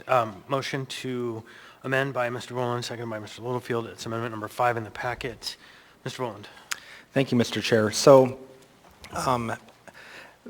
Mountain View Boys and Girls Club, I'll speak to Mountain View specifically. However, from the outset, I should make it clear that this is an appropriation in support of Boys and Girls Club of South Central Alaska and would be inclusive of the Mountain View Community Center Club, Northeast Community Center Club, Woodland Park Club, and Eagle River Club locations. Like many nonprofits, community partners in Anchorage, this is an organization that does very valuable work in our community but is facing a funding shortfall. I've been working with my constituents in Mountain View as well as members of the administration for some time to try to address the level of service that Mountain View Boys and Girls Club is able to provide. Folks may know that the marijuana sales tax fund, or the ACE fund, is aimed at providing childcare, after-school programming, stabilizing that sector. There are a number of issues that have arisen due to Mountain View Boys and Girls Club shortfall and adjustments in the ASD, Anchorage School District schedule. So things that are happening right now is that Mountain View Boys and Girls Club will no longer be providing before school care or transportation to school in the morning. And also, something that the community is worried about, and particularly lower income families that I represent in Mountain View, is that services that have been free for some time to the community, in order to make up that budget shortfall, the Boys and Girls Club has proposed fees to families for things like their drop-in after-school program. Those fees, I think, are going to be hard for some of my constituents it's going to make it difficult for them to be able to participate. And this is particularly in Mountain View, and I'll let other members who want to speak to their communities do so as well. But this is one of the few safe places for kids to go in this neighborhood. This neighborhood has faced a series of public safety concerns. There are kids who are afraid to hang out in their parks right now because of those public safety concerns. And so I want to make sure that they are able to continue to enjoy this programming and have a safe place and a place where they can be around positive adults who are supervising them, and programs that can help reduce exposure to adverse childhood experiences. So another additional layer that I would highlight is that the Mountain View Rec Center is a municipally owned property.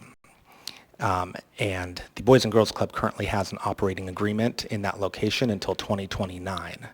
So unlike the Spenard Rec Center or the Fairview Rec Center, where the community sort of has access to that property, and at any time that, during open hours they can do drop-in basketball or whatever, this rec center really does function differently. And I want to make sure that the Boys and Girls Club, although their work is very valuable, that as they continue to operate that location, families having to pay for membership fees doesn't preclude them from being able to enjoy their rec center in their neighborhood. I'm bringing this forward as a one-time, and I think that's important because we do have a recently impaneled ACE board, right? And I know that we are going to really value their recommendations as we move forward in the future for how the marijuana tax funds should be spent. But I hope this will get support in this budget cycle because we have some money sitting in there, and we have a very real need, I think, to continue this work and allow kids to be able to access this programming. I also feel like this is consistent with the Access for Youth program resolution that the Assembly passed that was co-sponsored by myself and Member Martinez to explore both alcohol and marijuana tax funds in support of after-school programming. So with that, I urge your support. Thank you. Myself in the queue. Mr. Constant. Thank you. And I just want to put a really fine point on this. I support this. I had an amendment originally in the packet that began this conversation and want to make sure we do this. These funds are not for Boys and Girls Club. Effectively, these funds are to underwrite the participation of young people in the neighborhood who would otherwise not be able to because of the fee structures that Boys and Girls Club is creating. And so I want people to understand really plainly that the intent here is not to provide a grant to the Boys and Girls Club for their operations in the bottom line, but simply to ensure that the young people in the neighborhood have their fees underwritten. So that's the specific restriction that's written within the document. And I think that that narrowly tailors the value of this appropriation to a very specific and targeted need, not like there are probably 100 organizations doing important work with young people. This is not that kind of a grant. It is literally to directly aid and support the youth in the neighborhood. And also, separately, I'll just note, as on a predicate next month, I wish it was tonight on the agenda, but next month, there will be a small proposed shift of internal branch dollars to support a strategic planning effort for the building that the Muni has the land lease to the Boys and Girls Club, so that we can start to ensure that in 2029, there's a harmonious process, whatever that might be, the outcome of the strategic plan. So with that, I would urge your support. Now I have a bunch of people in the queue. Youth member Grady. Yes, I would be in support of this amendment. I had actually wanted to bring it up because I live in Mountain View, and as someone who works and also has a working parent, it would be hard for my siblings to have somewhere to go after school and know that they're safe, especially with the things that are happening around Mountain View that are deeming it unsafe for them to be even outside. So knowing that they're inside with people that we know and trust would help me be able to work as someone who does work, and also my mom, so that she's not worried about them. And it's not just about me. It's not only just about me, but other children that live in Mountain View or go to that specific Boys and Girls Club, or really any specific Boys and Girls Club, because I went to there and it was never, any type of fees that you would have to pay. There's people before me who went there and it was the same thing. So having that would really, how do I put this? It would really disconnect parents from being able to have their children go somewhere that has sort of just basically free childcare, because it's already expensive enough. Thank you. Thank you, Youth member Grady. Next in the queue, Mr. Solt. Thank you. I guess for the sponsors, I apologize if I missed it, but how do we come up with the 400,000? And then also a general question, do we know what we have as far as available in the alcohol? Oh, marijuana, sorry, thank you. Mr. Volland. Yeah, I will say this will probably not go far enough to offset all the fees. I think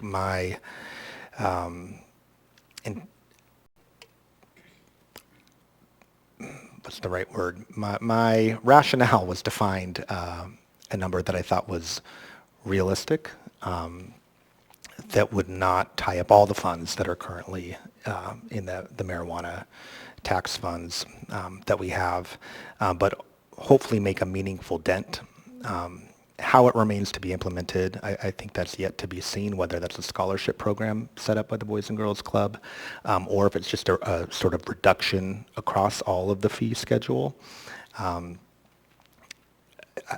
This won't do all of what we need it to do, but I think can make a sizable dent. Thanks. And to your second question, in terms of how much funds there are available for this in the marijuana sales tax fund, maybe Ms. Browse could speak to that.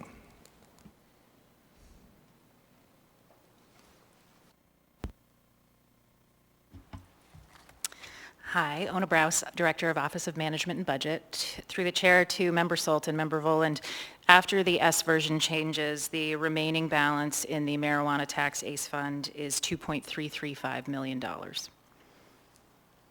Thank you. Ms. Brawley. Thanks. I appreciate my colleagues bringing this forward, and I understand the rationale for looking beyond kind of the initial issue that was raised with the Mountain View Club and looking more broadly. So I was a member of the implementation team with the ACE Fund, working to really help support that group figuring out recommendations going forward that can be given to the board, and of course now we have the board in place. One of the big priorities that came out of that discussion session, which again included parents, providers, folks who have a lot more expertise in early childhood than I do, was really to say that we need to stabilize the sector, that certainly we need to grow the amount of childcare, the amount of pre-K, all of those services over time available in the community, but also we know that a lot of operators are struggling in various ways, and so this does seem to be squarely within that. I will also say there was a lot of discussion, and the reason why that implementation team did not make specific recommendations about organizations was the ongoing conversation about alcohol tax with directed grants, meaning putting one organization's name in the budget versus using competitive bid or other kind of vendor neutral processes. So I wanted to just raise that as something to think about going forward. I do understand this is one-time funding, and I do think it is a worthy use of the funds, and I intend to support it. But I think it's also important for us to contemplate kind of when we're making those choices, especially when we do make them on a recurring basis, which this is not, but when we make those commitments on what looks like a recurring basis, kind of how we deal with that on the other end, because that has been a challenge as well. So anyway, just wanted to say thank you, but also this is not the end of the conversation as far as what the best uses of the ACE fund tax are, and I look forward to the board doing its work. Thank you. All right, Mr. Martinez. Thank you, Chair.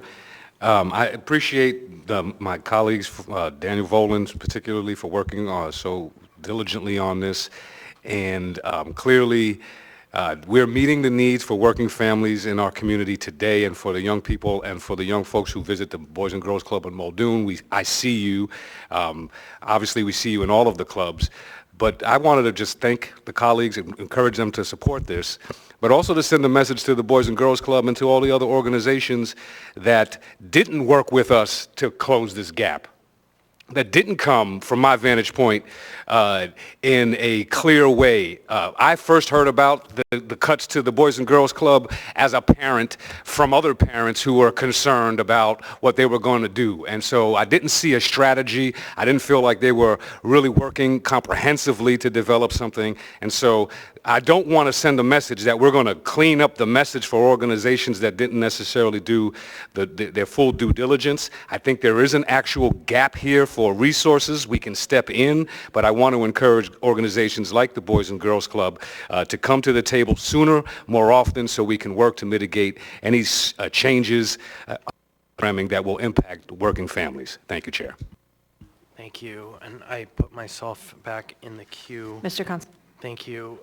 Just note that I have had extensive conversations with the Boys and Girls Club leadership, and they said that $300,000 was the amount needed to close the gap at the Mountain View Boys and Girls Club. And so that's an answer specifically to one part of Mr. Salt's question. That there are several other organizations. I don't know what the gaps are. I think Mountain View is the one that has the highest number of young people in it. But so this goes a very far way to bridging the gap, but it doesn't go all the way, like it has already been said. But that's the number that I have, is $300,000 for Mountain View Boys and Girls Club. So again, folks, I strongly urge your support on this.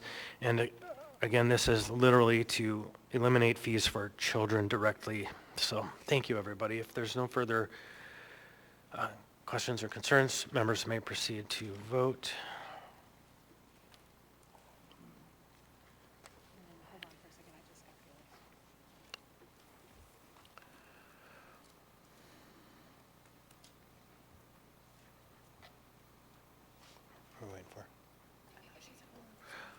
No, not on the amendment. Go ahead. Yeah, on a vote of 11-0 and the youth member votes Yes. yes, that amendment has passed.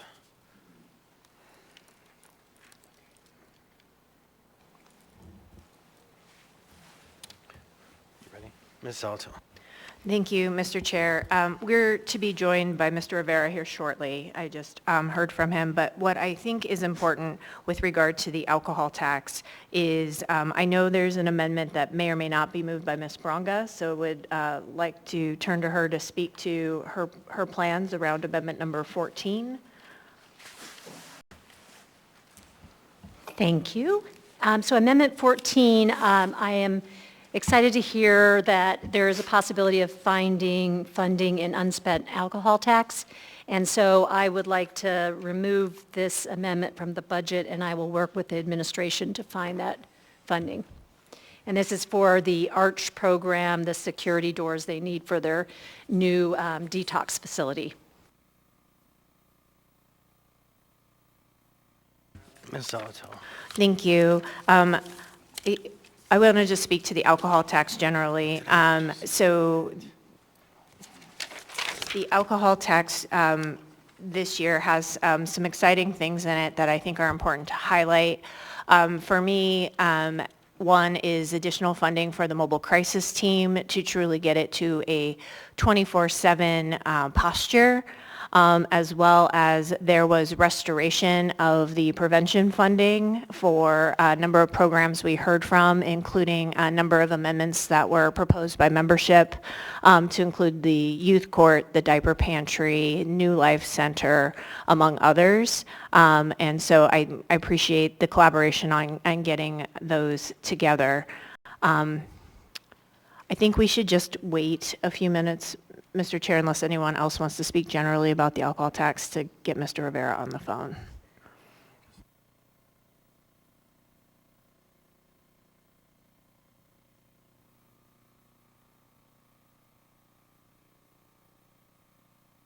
All right, so I'm going to kind of flip the script slightly and beg Ms. Zalato's indulgence to move an amendment that is not in the alcohol tax. And so Mr. Martinez and I have proposed an amendment. This one is new to you in your packet, so I'm going to go ahead first and move Constant and Martinez amendment, which is amendment number 9. Second. All right, so amendment number 9 moved by member Constant and seconded by Mr. Martinez. Mr. Constant, oh, and I want to note, this is on the general government portion of the budget. Yeah. So this is a neutral, cost-neutral proposal. So it doesn't increase the budget or take from alcohol tax or other funds. Instead, I received, I should say, the October 2024 Executive Director report from the Equal Rights Commission. And in it, it states that essentially most agencies who do this work, their caseloads are 120 to 150 cases per investigator, and they stay current. That's a quote out of his report. And in the same report, it's demonstrated that we have 4 investigators operating, and we have 20 open cases. Okay, 20 open cases, 4 professionals, and his own report says the capacity should be about 120 cases per investigator. And so we also happen to have 1 vacancy in the department at this time. He has an open position. And so what this amendment is proposing to do is to take that 1 position on a one-time basis and move it to the Office of Equity and Justice and allow half of it to be for our Office of Equity and Inclusion, I think is the new term, and allow them to have some funding for non-labor expenses and to provide a small grant through them to the Equity Center. And so that is the proposal that this amendment does. Again, it's revenue neutral. It sweeps 1 position temporarily out because the caseload is so low. It doesn't justify having 4 people in there. What are they doing, kind of a thing. And then we had a work session with the director, and I think most of us took away some impressions of that office. And so this is to be a little bit more efficient with the resources that we have. So that's the proposal. Would anyone else like to speak to the amendment? Mr. Rivera, did I just hear you on the phone? Okay, Ms. Bronga, you're in the queue. Thanks. I wish I had a little bit more time to have dug into this. So at the ribbon cutting for the Equity Center, it appeared that they had some equipment in there, and so I'm just not sure exactly what this money is going to. You can clarify. Yeah, sure. 50% of it will go directly to Ms. Waller and her operation. So that's 50% of the money is staying in the muni and supporting our new or soon to be confirmed, hopefully, equity officer. So that's half of it. The other half, in your email, you should have received a proposal from the director of the organization that detailed out a request for support for their kitchen. And we didn't move to try to buy it all. It's just about $60,000 out of a $200,000 request. And so it's kitchen equipment and supplies.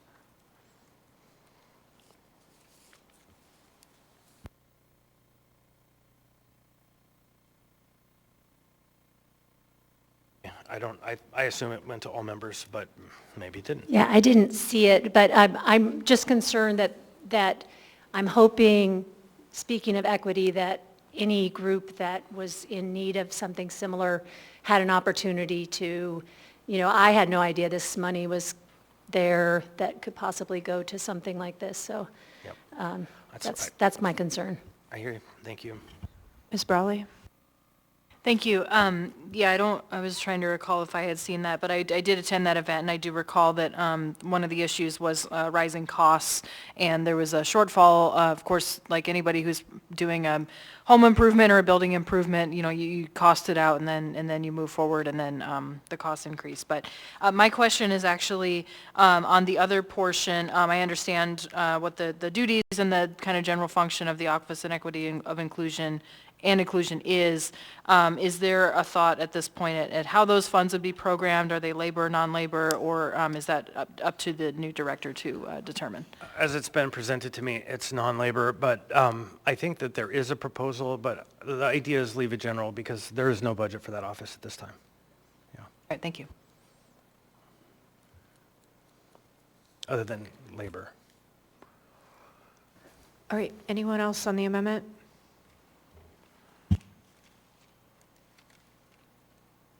Okay, seeing and hearing no one, members may proceed to vote.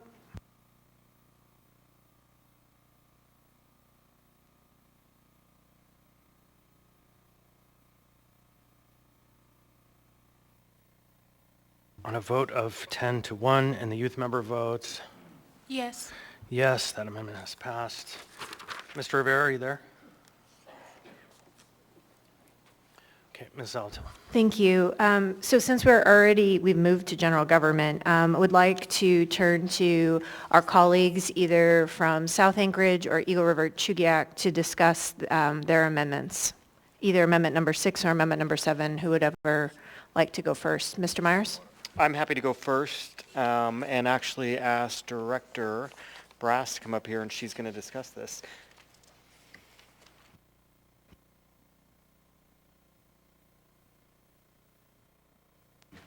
Meg, do I need a motion? If you intend to move it, yes, but if you don't intend it but want to discuss it, just keep going. Ona Brous, Director of the Office of Management and Budget. Amendment number 6 is one of 2 amendments in your packet that deal with component units within the fire department for Eagle River, Chugiak Eagle River, and for Girdwood Valley. This one that we are talking about right now is specifically for, amendment number 5, I believe, is specifically, 7. Specifically, thank you, for Chugiak Eagle River. And as part of our budget process this year, we received funding requests from both Chugiak and Girdwood and the emergency medical service response that they have in those areas. There are challenges within those divisions because of the funding mechanism within fire service versus area-wide funds, ever-increasing costs of goods, and the reality that some of these divisions have not seen some thorough budget attention in a very long time.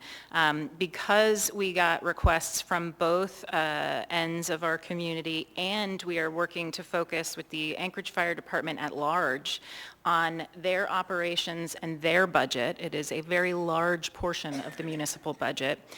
What I proposed to the members from Chugaki River and South Anchorage was to work with them and the divisions over the next 5 months in advance of first quarter budget revisions, specifically to determine what the needs within those divisions are, potential programmatic funding plans as we move forward, and if there are other opportunities for funding, whether they be federal funds, state funds, private funds, and how to true up the balance between our fire service funding and our EMS service funding at large within the fire department.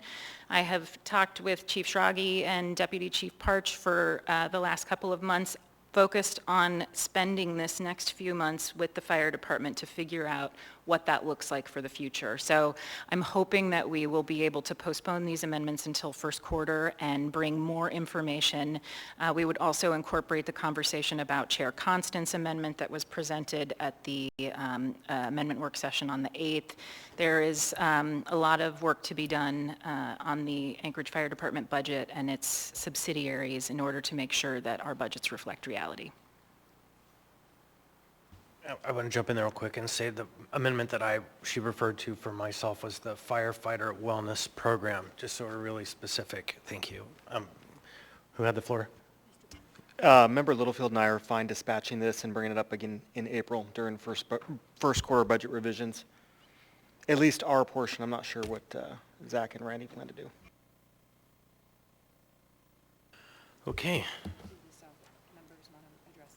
I heard Mr. Johnson say he's okay, and so those amendments will not be moved. Okay, Mr. Chair, that is all of the amendments except for the one we're waiting for Mr. Rivera on for the alcohol tax. Mr. Rivera?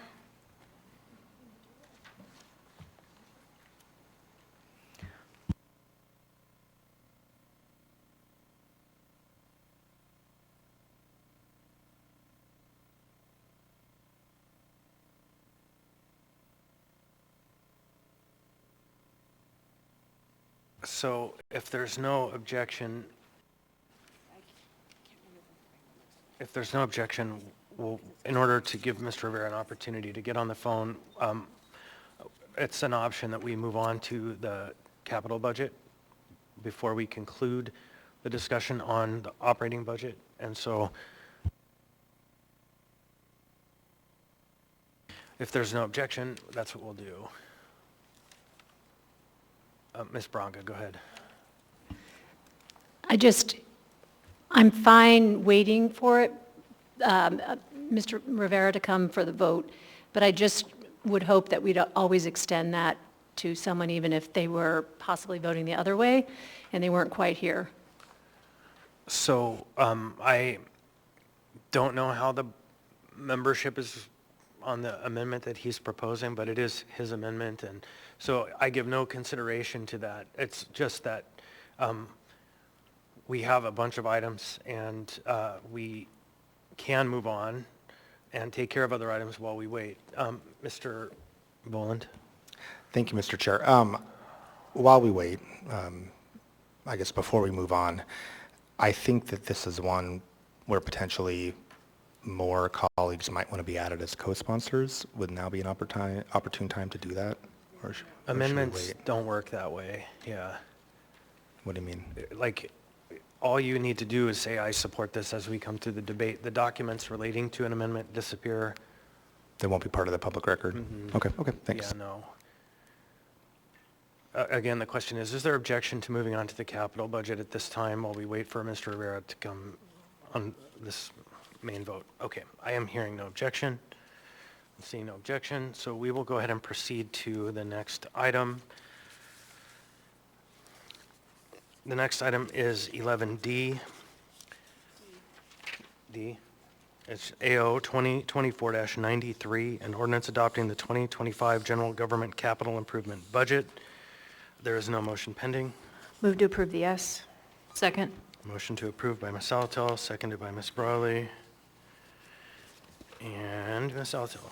Thank you, Mr. Chair. There are three amendments, 11 and 12, and then number 10. Amendment number 11 is actually by myself and Mr. Voland. I'll go ahead and move that at this time. if I may. Second. It's amendment number 11, moved by Ms. Salatil, seconded by Mr. Voland. Ms. Salatil. Thank you. This amendment increases the proposed bonds to provide funding for the Midtown Park Chalet. The Midtown Park Chalet is a project that's been underway for a little while. It proposes to put an ice skating chalet and recreation next to the skating oval at Midtown Cuddy Park. Mr. Rivera and I last year moved to put this into the capital improvement program and budget, and it was a tricky one and disappeared and wasn't in, it was part of the capital improvement program when it was presented this year. The request is for $400,000. The intent is if we move this into our program is to ask the state in our legislative program if membership agrees for matching funds. Thank you. Any further discussion? Ms. Brawley. Yeah, thanks. I support this, and I do remember when you guys made that move last year, so I was a little surprised to see that it wasn't in the budget for this year. And I do think that it is important to recognize how much of a community asset that park is. Next month, there will be the Winter Solstice Festival, just as one example, and that park comes alive with hundreds of people, even in the depth of winter, so it's an amazing thing to see. So I support this, and also will note that it's in the draft version of the legislative program, so depending on what the amount is, we might need to change it, but I am supportive of this, and I know this is a District 4 Midtown priority. Thanks. All right, Ms. Braga.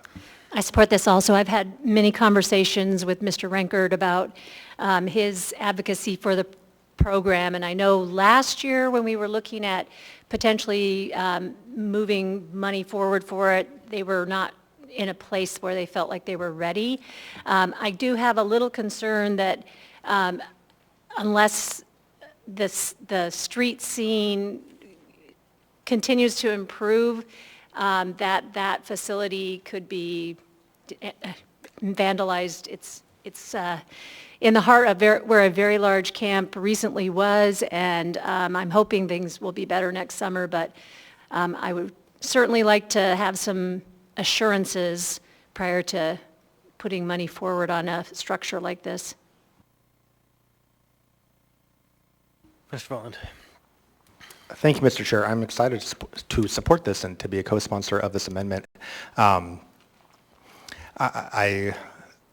think Nordic skating is something that is really gaining in popularity here in Alaska. In fact, I'm a co-founder of the Wild Ice Skating Club of Alaska. There's no conflict because we don't receive any money for anything, never have. I don't know if we ever will. But this is, I think, a really cool way to support a recreational opportunity and a growing sport, and I do appreciate the work that Mr. Renkert and his fellow advocates, the fundraising that they've done, and happy to support this project. Thank you. Thank you, Mr. Voland. Any further discussion on the amendment? Hearing and seeing none, members may proceed to vote.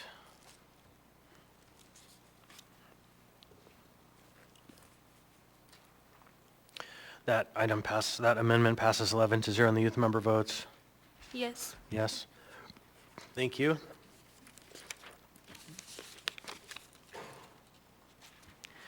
Next is amendment number 12 with members Johnson and Solt.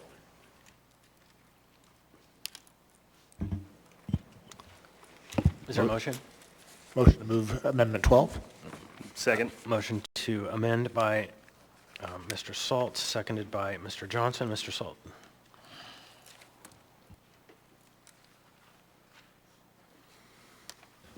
I assume this is the Timberline Road safety improvement? Yep. Okay, so the ask here is to take this out of our request and move it towards a 2025 bond proposal. Mr. Johnson.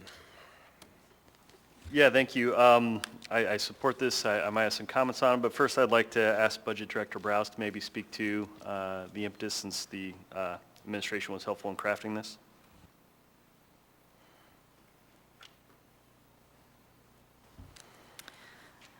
Through the chair, The administration is supportive of this move.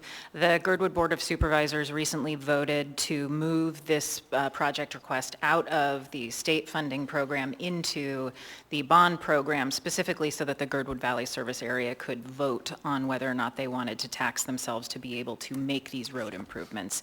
We're supportive of that option, and the question, while it does go to both Anchorage and Girdwood, the cost is only borne by the voters within the Girdwood Valley Service Area, and the ballot makes that clear. So we wanted to make sure that GBOS had the opportunity to take that vote. Yeah, thanks. I'll just, thank you for those comments and just Don't go too far.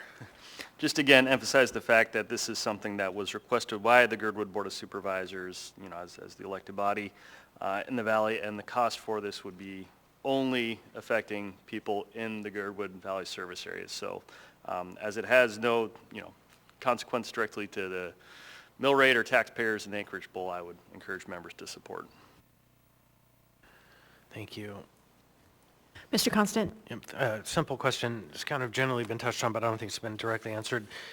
They pay, it's their program, it's a bond, so it doesn't affect the mill, right? So it's not going to affect the mill levy for the muni? Correct. Okay, that's a simple question. Thank you. All right, any further discussion on the amendment as proposed? Hearing seen, none, members may proceed to vote.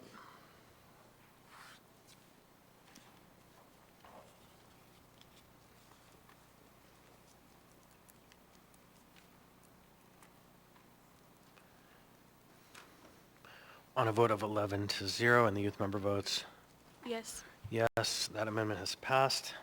Ms. Zolotel? Thank you. I move amendment number 10 to the capital improvement budget. Second.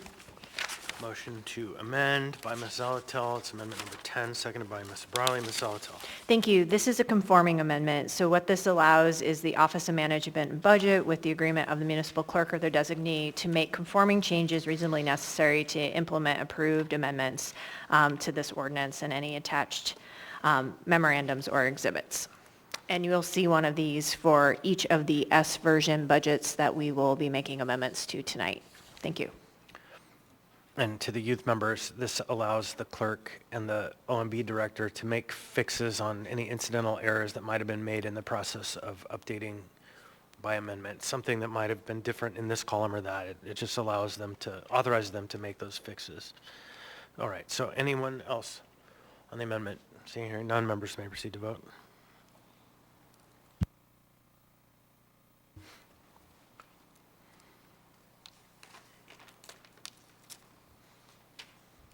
On a vote of 11-0, and the youth member votes Yes. yes, amendment number 10 has passed. I believe that concludes the amendments on the capital budget. So any, let's actually debate it and, yeah, let's debate it and pass it. Any debate on the capital budget? Anyone? Ms. Brawley? Yeah, thanks. Just briefly, one amendment that I had brought forward originally during our work session and opted not to was on the theme that keeps returning as I talk to constituents and we discuss our needs as a city, and that is our drainage and maintenance backlog. So the original amendment that I had was to increase bond funding for drainage projects within the ARTSA service area. I also understand that we have time to work on those bonds and that we need to be mindful of what we put to voters in terms of asking them to pay for these things. But we also have like I said, a massive backlog of drainage issues in particular. So I am really happy to see a long-awaited Midtown drainage project moving forward in the S version, the Coventry project that we heard from several folks about, but I also know we have a big backlog of maintenance, not just for drainage issues, installing facilities there, but our vehicle fleet, aging facilities, roads and sidewalks. But I just want to make sure that we don't lose sight of how important drainage is, dealing with water that pools after rain, after snow, after breakup, our groundwater issues. That's really one of the big themes of issues that we hear from constituents, and when their basements floods, when it impacts quality of life in our neighborhoods, et cetera. So I opted not to bring that, but I just wanted to bring attention to that again, that it is something we need to continue working on, that hopefully we move quickly toward actual implementation of our stormwater utility that would allow for more sources to address these issues and really build the drainage system that we need in our city. But in the meantime, that is a conversation that we can leave for another time. Thank you. Anyone else? I'll just add, there's an ongoing conversation about how projects make it onto which bonds, and really much of that is an administrative function, but I think it's a conversation that we should have as we go forward so that we kind of all agree on the nature and scale of these bonds, and maybe look at some creative packaging that we haven't done in the past. But with that, if there's no further input, members may proceed to vote.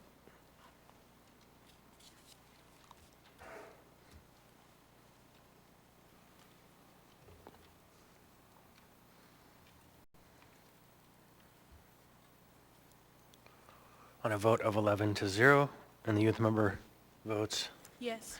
yes, AO 2024-93. Mr. Chair. Has passed the body. Hi, Mr. Rivera. Welcome. Yes, can you please record my vote as a yes? Sure. On a vote of 12-0, AO 2024-93S has passed the body. That's the capital improvement budget. Okay, so since you're here, let's go ahead and roll back to 11C. 11C is AO 2024-92. The S version was moved. We have a number of amendments. Oh, you know what? On the previous item, I should have said as amended. Has passed. So that's AO 2024-93. As amended has passed. Now, we are on 11C, AO 2024-92S, which is the adopting and appropriating funds for the 2025 general government operating budget. Okay, Ms. Salatil. Thank you, Mr. Chair. We have been through all of the amendments for the operating budget except for yours, Mr. Rivera, amendment number 2. So would you like to move amendment number 2? Yes, thank you, Madam Chair. I will move amendment number 2. Second.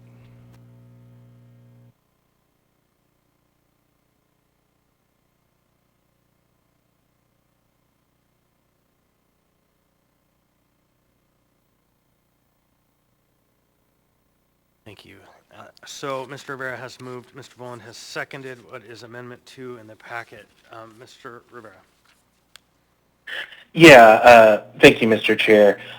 So what this amendment seeks to do is to use approximately $75,000 of unused alcohol tax funds to enter into a sole source contract with NACOL.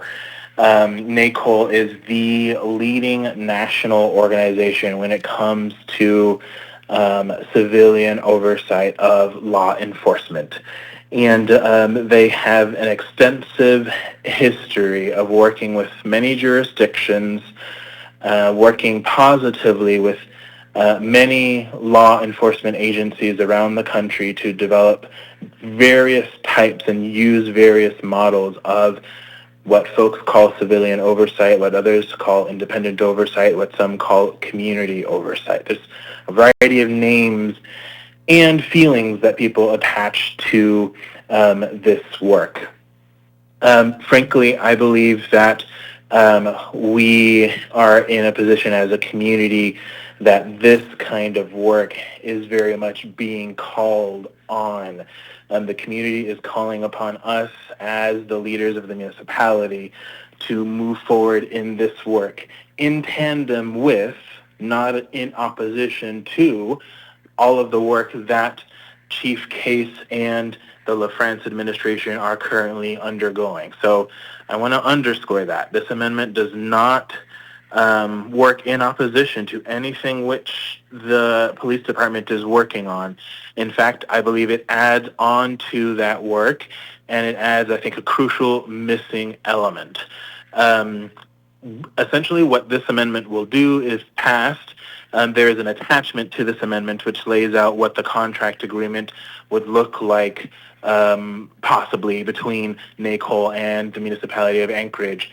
And so we will begin a lengthy phase of work to explore what community oversight would look like for the municipality of Anchorage. I don't believe that we should wait to pass this amendment.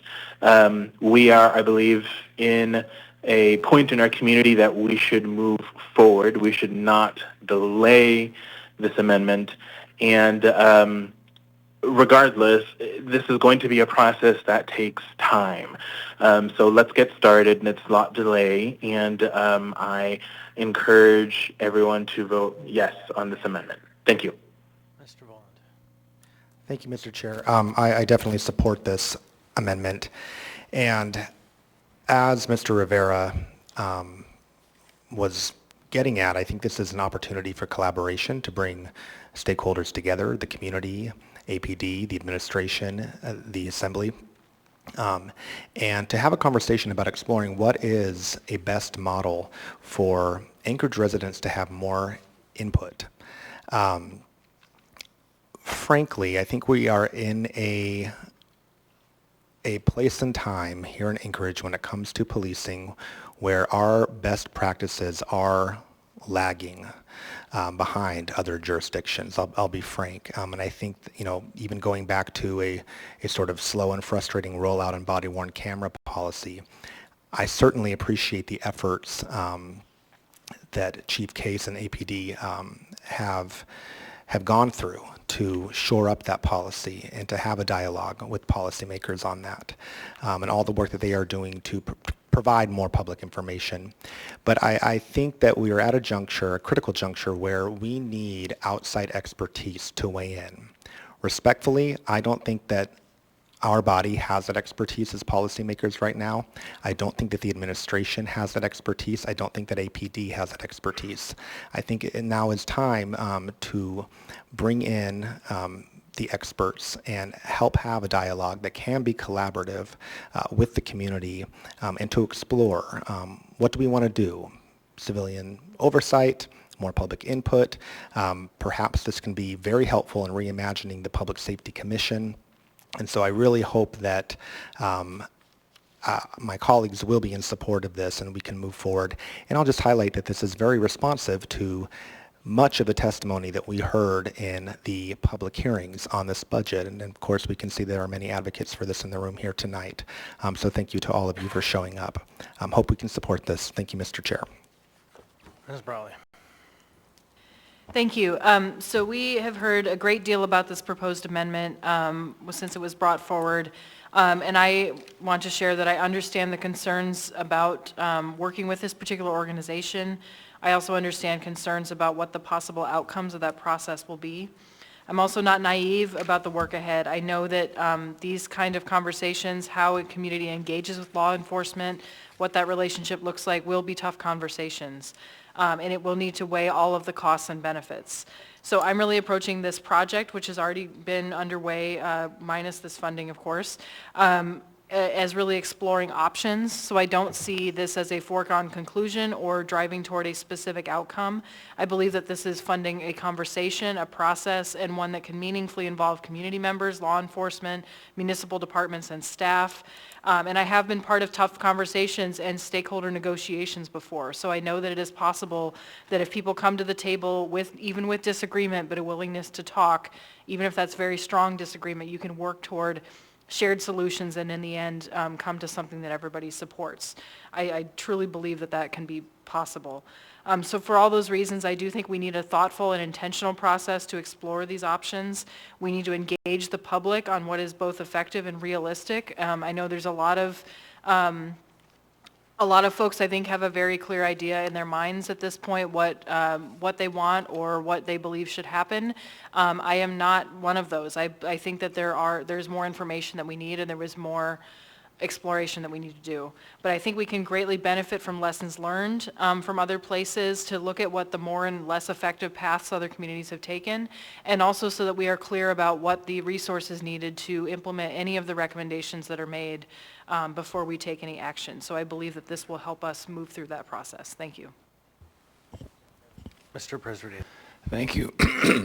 I apologize for my voice. So I agree with everything that my colleagues have said, more or less. I think the intent of this is good. I think that, again, it was stated that this process has already started. We've already started to explore this. My concern with this amendment is two things. One, that it names the agency that we'll work with. And I don't think that that's the process that we should go through. I think that we need to explore who we should work with. Maybe this agency, I'd like to identify experts and people locally that could help. So one concern is that it sole sources this particular organization. The second thing that it does, because this particular organization really moves towards a version of citizen oversight that is one version. And so that's the other challenge that I have with it, is it in many ways for me presupposes the outcome. So I am actually going to suggest that we not vote for this. I would encourage my colleagues to vote this down. I have a second amendment that I would like to bring forward with some colleagues that changes the language in that it does not name the organization that we would work with. It allows us to go through a process of figuring out who that organization should be. And what the other thing it does is it fully describes the process that we would go through, that would be collaborative, that would have the police department and the union and the community and the assembly and the administration working together to identify what that should look like here in Anchorage, because I don't think we know. To Ms. Brawley's point, I think we really need to be open to what this looks like. But at the end of the day, what we're looking for is meaningful involvement of the community in the engagement and oversight of police. And I think that that's really an important role for the community to have. And we've tried that in the past. We've tried advisory councils, we've tried commissions, and so we need to look creatively about what that should be moving forward. So my suggestion to my colleagues is that we vote this down. I think that this is too specific in terms of the organization, and consider the amendment that was passed out earlier as an alternative, which gives us a lot more space to be able to do this in a collaborative way. Thank you. All right. Thank you, Mr. President. Ms. Bronco. Thank you, Chair. I did a lot of digging, and I have read all of your emails, and I apologize that I did not get back to people. I know that this is a huge community issue, and I found a statistic that per capita, we're the third highest in this police-related shootings, and that's not acceptable. That's not where we want to be. But I do think that this sets forward this motion prior to letting Chief Case and our new mayor have an opportunity to really establish what they're going to do. I believe in both of them being able to come to the table. They're fresh to their jobs, and to say that they can't handle a way to put citizen oversight forward is, something that I'm not willing to say. One of the things that I found in my digging today is there's a really excellent article by Lonnie Schabel. He's a PhD in criminology and sociology at University of Colorado, Denver. It's just put out this summer, and it talks about this particular organization, NACOL, and the challenges and impediments in civilian oversight that different communities who have taken on this group have had. And, the bottom line is they feel like there is some great value to it, but some of the challenges that I want us all to think about is that we're really highly amped, and they said it's least effective when there's an us versus them happening, when it's not a collaborative. When the blame game is going on, it's hard to sit at the table and get things worked out. So that's one cautionary tale. The other is the chief he's in charge of managing discipline, and in the structure that we have, there is no way we can move forward with a civilian group that can decide to put an officer on administrative leave, we have a union that protects officers and people from that kind of action. And if we are going to be messing with how their system works, we are going to have to renegotiate, and that will be costly. It is the other thing that they talk about in here is how you lose police officers, and there's like the other side of the coin, you know, people saying, well, everyone's going to quit, we won't have officers. I don't believe that is true, but there is a cost when people feel like they are constantly being assessed, judged, and fingers pointed at. That job, policing our community, is not an easy one. I would never do it. I would never allow my kids to do it. And one of my best friends does it, and I worry for her every day. It is not easy walking into unfamiliar scenes and making split-second decisions. And so that is one of the other things that I wanted to say. The other thing that concerned me is the groups that have taken on civilian oversight, according to this gentleman, if they're going to be effective at all, it's a $500,000 a year cost. And they said that if they actually are investigating several cases, they usually need 3 times that amount. So this could be something that feels good. It feels like we're doing this, but then we won't have the funding to keep it going.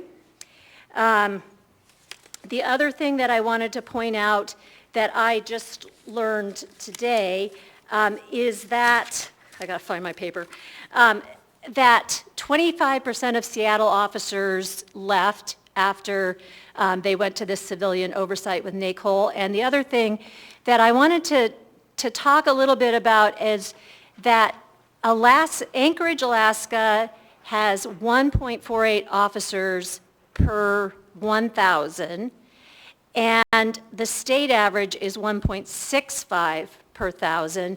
The national average is 2.31 per 1,000, and similar populations to ours, it's 2.41 per 1,000. So what I'm saying here is we have a police force that is understaffed. And when we have people doing more than their share, that are feeling stressed because they're getting called in on their days off and whatnot, it's a recipe for people having trouble with making good decisions and feeling good about their job. And are we going to keep them on the force? I would love to see our efforts go into doing whatever we can to make policing our community safer for the police officers as well, and get us fully up to staff so that my constituents, when they call, have someone come. The biggest complaint I have in my whole time on the assembly, which is not that long, is people calling and not getting response. And it's not because someone doesn't want to help them, it's because we simply don't have enough officers. Thank you. All right, Mr. Salt. Well, I don't think I can say it as well, but we do have oversight. We have the Attorney General. We've implemented body cams. We have voter oversight. We've implemented a new mayor, and that mayor has made changes. We have a new police chief, and that police chief is making changes. And we need to let these changes take effect. Again, ultimately, the voters have the oversight. I also agree when we let in specific organizations or special interest groups, it's like a consultant. The answer is always more. They already know the answer. They've got to justify their recommendation. And I also agree with, I think this will have increased bureaucracy, will be slower to respond, there'll be more red tape in front of our officers, and that is affecting recruitment. We already have a hard time getting officers to come. It's a very difficult job. We recently had an officer suicide in the past week. And we're almost at critical staffing levels. As Member Baranga pointed out, some of the emails I get on calls that APD would respond to if they could is absolutely amazing.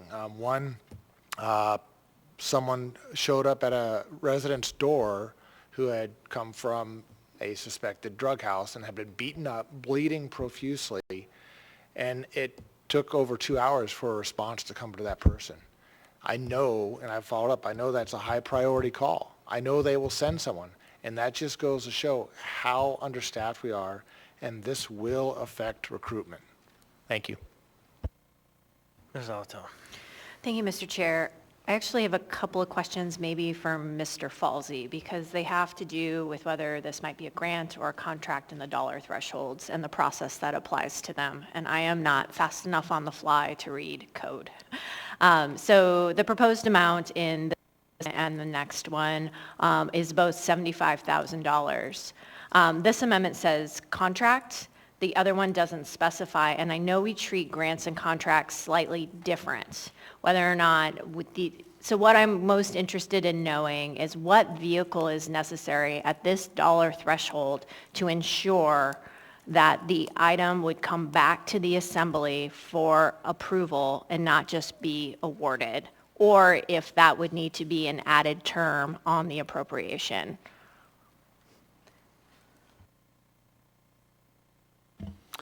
Through the chair to members, I'll tell, if the budget is amended to provide a certain amount of money which will later be granted, currently Title VII provides that no grant can be awarded to a private organization for more than $50,000 unless the assembly receives an approval memorandum. But what about a contract? Because some of this language says contract, right? And that's that squishy space between grants and contracts. So if they put out a request for proposals to enter into a contract, then when does it come back? And if it is a request for proposals and we've used competitive procurement, either invitation to bid or request for proposals, then I will have to quote you chapter and verse. But right now, $150,000 is when it would come back to the assembly for approval if it was done with competitive procurement. Thank you, Mr. Falsey.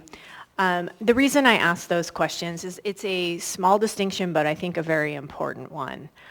Because as I look at what we have are two options before us. One is competitive, but one says a contract. And I think that there are things I like in each, and neither I like on its own. And so I want to share those things that I like in each. I like going out for competitive process because it wouldn't prevent NACOL from bidding on it. And what I see in the letter attached to Mr. Rivera's amendment is a phase one in particular that I really, really like. I like how they want to set the stage for the conversation and kind of move through. What I like about amendment number 8 that I know is not before us yet, but is a different version of this, is that it goes out to see who else might be up for this and what might they propose. What I don't like about amendment number 8 is it's a tiny bit, well, it's squishy. It doesn't have enough guardrails like phase 1 does in the NACOL proposal. And it doesn't say whether or not the intention is to award a grant or a contract. I would really want to, if we're going to move forward in either of these, to ensure that the final version of what might be awarded comes back for our approval to make sure it meets what we're expecting it to do. I don't want it to simply be a contract under $150,000 that's reported in an information memorandum, because that's how we learn about those. I want it to come back at the very least in the consent agenda, if not something, right? Because then we can scrutinize it, look at it before it's actually approved. So I'm going to sit with those. If anyone wants to respond to any of those concerns or has any ideas, that's where I'm at. I'm undecided between the two. I think both have some merits and both have some faults, and I don't feel terribly comfortable with either unless I can reconcile them. Thank you.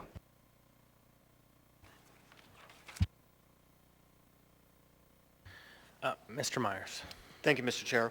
My question is for the administration. I see Mayor LaFrance is back in the queue, so I wanted to find out if the administration felt this was necessary, given that they are relatively new in the role, but Mayor LaFrance was on the body previously, so she sat here on the dais, and if she felt that Chief Case thought this was necessary. Thank you, Member Myers. The administration is taking unprecedented action to obtain outside expertise to review APD training, tactics, and operations, and build public trust. I've implemented 2 layers of outside review, an outside investigation of the August 13, 2024 officer-involved shooting, and a comprehensive outside review of APD's use of force policies and training, which will be open for proposals via a public RFP soon. Both of these will result in recommendations for APD, which will be made public. APD has also completed its own use of force review and is implementing a series of additional changes under the direction of Chief Case. We are focused on the completion of these reviews and the work APD is already doing to engage with the community and keep Anchorage safe. I do not support funding this appropriation, and I urge members to vote no on this amendment. Thank you. Mr. Myers. Nothing further. Thank you, Mr. Chair. Thank you. Mr. Johnson. Yeah, thank you. And first I want to say I really appreciate the mayor's response to Mr. Myers' question and applaud Mayor LaFrance and also Chief Case for their proactiveness, their engagement with the community and various stakeholders to try and continue to build a better department for all of us. So for my part, I would encourage them to continue that work, and I have full faith and confidence that they will, whether this passes or not. And I also appreciate a lot of the comments my colleagues have made. I just want to add one piece to it from my part as we weigh the various costs and benefits of a proposal like this. And something that I think should be articulated as a cost is what it means to the men and women who put on the uniform. And I'm sure all of us have heard from them recently about how they perceive this, what they believe this says about our valuation of them and the job they do. And I know well-meaning members probably don't intend to do harm to our police department or don't intend to disincentivize them to keep doing the job, but that is a cost that we have to consider here. We already have a department that is down 50-something officers. We are struggling to find people to want to take the job. We are struggling to hold on to the people we have. And we talk about pay and benefits, and that's part of it, but I will tell you, as somebody who was a law enforcement officer for 8 years, yeah, that matters, but every day you have to get up and ask yourself, am I ready and willing to risk my life, perhaps sacrifice my life for this community? And it's a tough choice, and nobody even considers the job unless you deeply love your community. But what your community says about you and how they feel about you affects your decision whether or not you want to keep doing that job. And this and some of the other statements and actions this body has taken has sent a message as the leaders of this community to the men and women in APD that we don't appreciate them, that we don't have faith in them. And it has harms. I can't point to this and say, here's how many officers I know we will lose if this passes, but I can say with confidence that probably for some of them, this will be one more thing on top of a large list of things that just gives them one more reason to not get up and not keep going and not keep doing that job. And we see the consequences this has for our community, even if we don't necessarily bring it into the conversation here. People don't feel safe on the roads. We've spent a lot of time talking about that. People don't feel safe in our parks and on our trails. Our businesses are getting broken into at staggering levels, and people complain that we don't have a police response. The fact that we don't have enough officers to do the job really is having everyday meaningful impacts on the quality of life in our city. And so I know there are members who will support this, but I would just encourage you, as you weigh those costs and benefits in your mind, you have to also weigh the impact this has to the people doing the job and recognize that there will be probably fewer of them showing up to do it in the future if we continue down this path. Mr. Rivera, we're on our second tour through the queue. Before I hand you the floor, I'm going to ask for a motion to extend debate by 15 minutes. Moved by Ms. Salatel, seconded by Ms. Brawley. Is there any objection? Hearing seen none, we are extended by 15 minutes. Mr. Rivera. Thank you, Mr. Chair. I appreciate all of the discussion that we have had. I really do worry about folks making some grand assumptions about this amendment and what it will do. passage of this amendment possibly leading to officers leaving, leading to disciplinary control of the police department being turned over to some shadow board. It's quite in my opinion, a very doom and gloom story and narrative. I'm going to ask the members to think a little bit more broadly. Why can't we, as a community, recruit more officers and improve relations between APD and the community? Why can't we have better response times and see better results from our officers and improve our policies and trainings? These are all things that we can do. These ideas are not in conflict with each other. So I'm really going to ask members to think more broadly about this, to really put aside this doom and gloom narrative, and to think about what is truly best for our community and what we can do together. Last, really, I'm just going to be open to some of the changes that Members Alatel described. I don't think anything that Members Alatel described I was opposed to. So if she has an amendment to bring forward, I would be welcome to it. An amendment to the amendment, I should say. Thank you, Mr. Chair. All right, Mr. President. Thank you. Boy, I couldn't agree more that the idea that the goal here is to have meaningful involvement of our community. And, and the idea that that will lead to officers leaving, or that will lead to all of the things that have been described, I just don't think it's a fair characterization of what's going on here. What's going on here is that right now, what role does the community have? There's no commission. There's no real advisory council. What role do they have? And why wouldn't we want to make sure that they have a meaningful role in being involved in this? And what harm would that have? That's the thing that I'm trying to understand. And we're not even actually saying what that would be. We're just saying we're going to look into it. We're going to explore it. We're going to learn more about it. That's all this is. So I'm concerned that we're taking this way beyond what it really is. And what it really is just an effort to get more information about how to have a meaningful role of the community in our oversight of our police department. And ultimately, we all work for the community, right? So this is what we all should want. Again, I prefer the Second Amendment because it does not have a sole source and all the things that I said, but at the same time, I think it's really important that we not blow this out of proportion. This is simply an exploration into how to have a meaningful role of the community, and that's it. And what we learn, we'll bring back to the Assembly, and we'll have a conversation about whether we should move forward with that or not. And I think that likely will be some group, some commission, some panel, some community group that will be able to be involved in looking at things like policies and bringing a community perspective to those.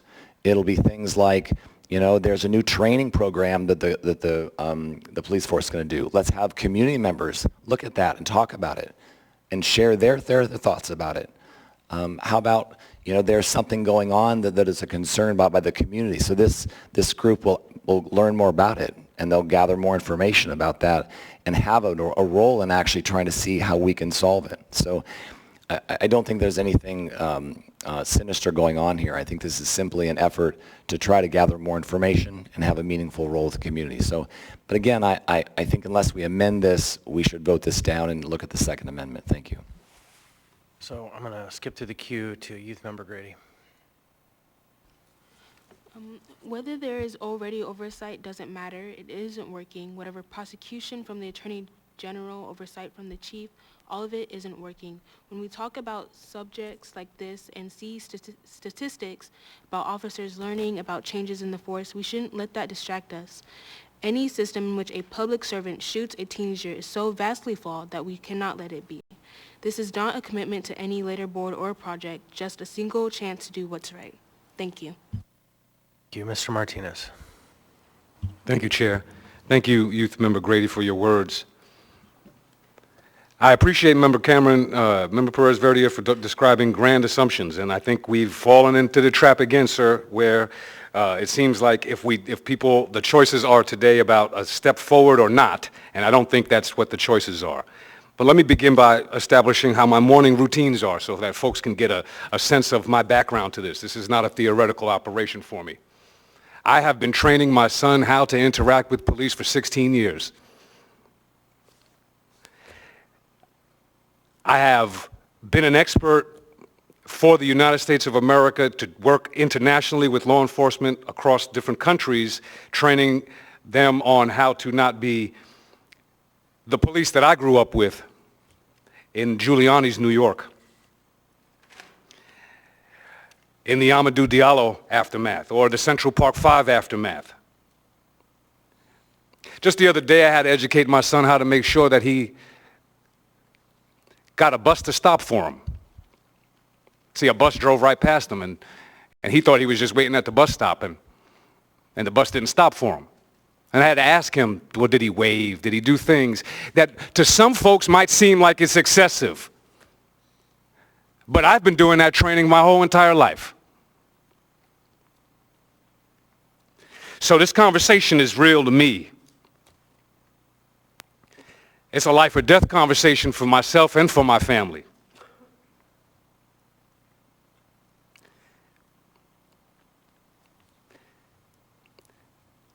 I just was reflecting on a photo from about a decade ago, give or take, and I was in Town Square Park with members of our community together, standing not for an issue that was locally based, but it was a national issue at that time. Mike Brown.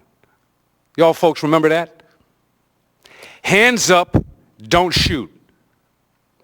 That's the training I still give to my son. Make sure his hands are completely clear and seen. And so I have to do this training. And some might say, well, that's ridiculous that you need to do that training.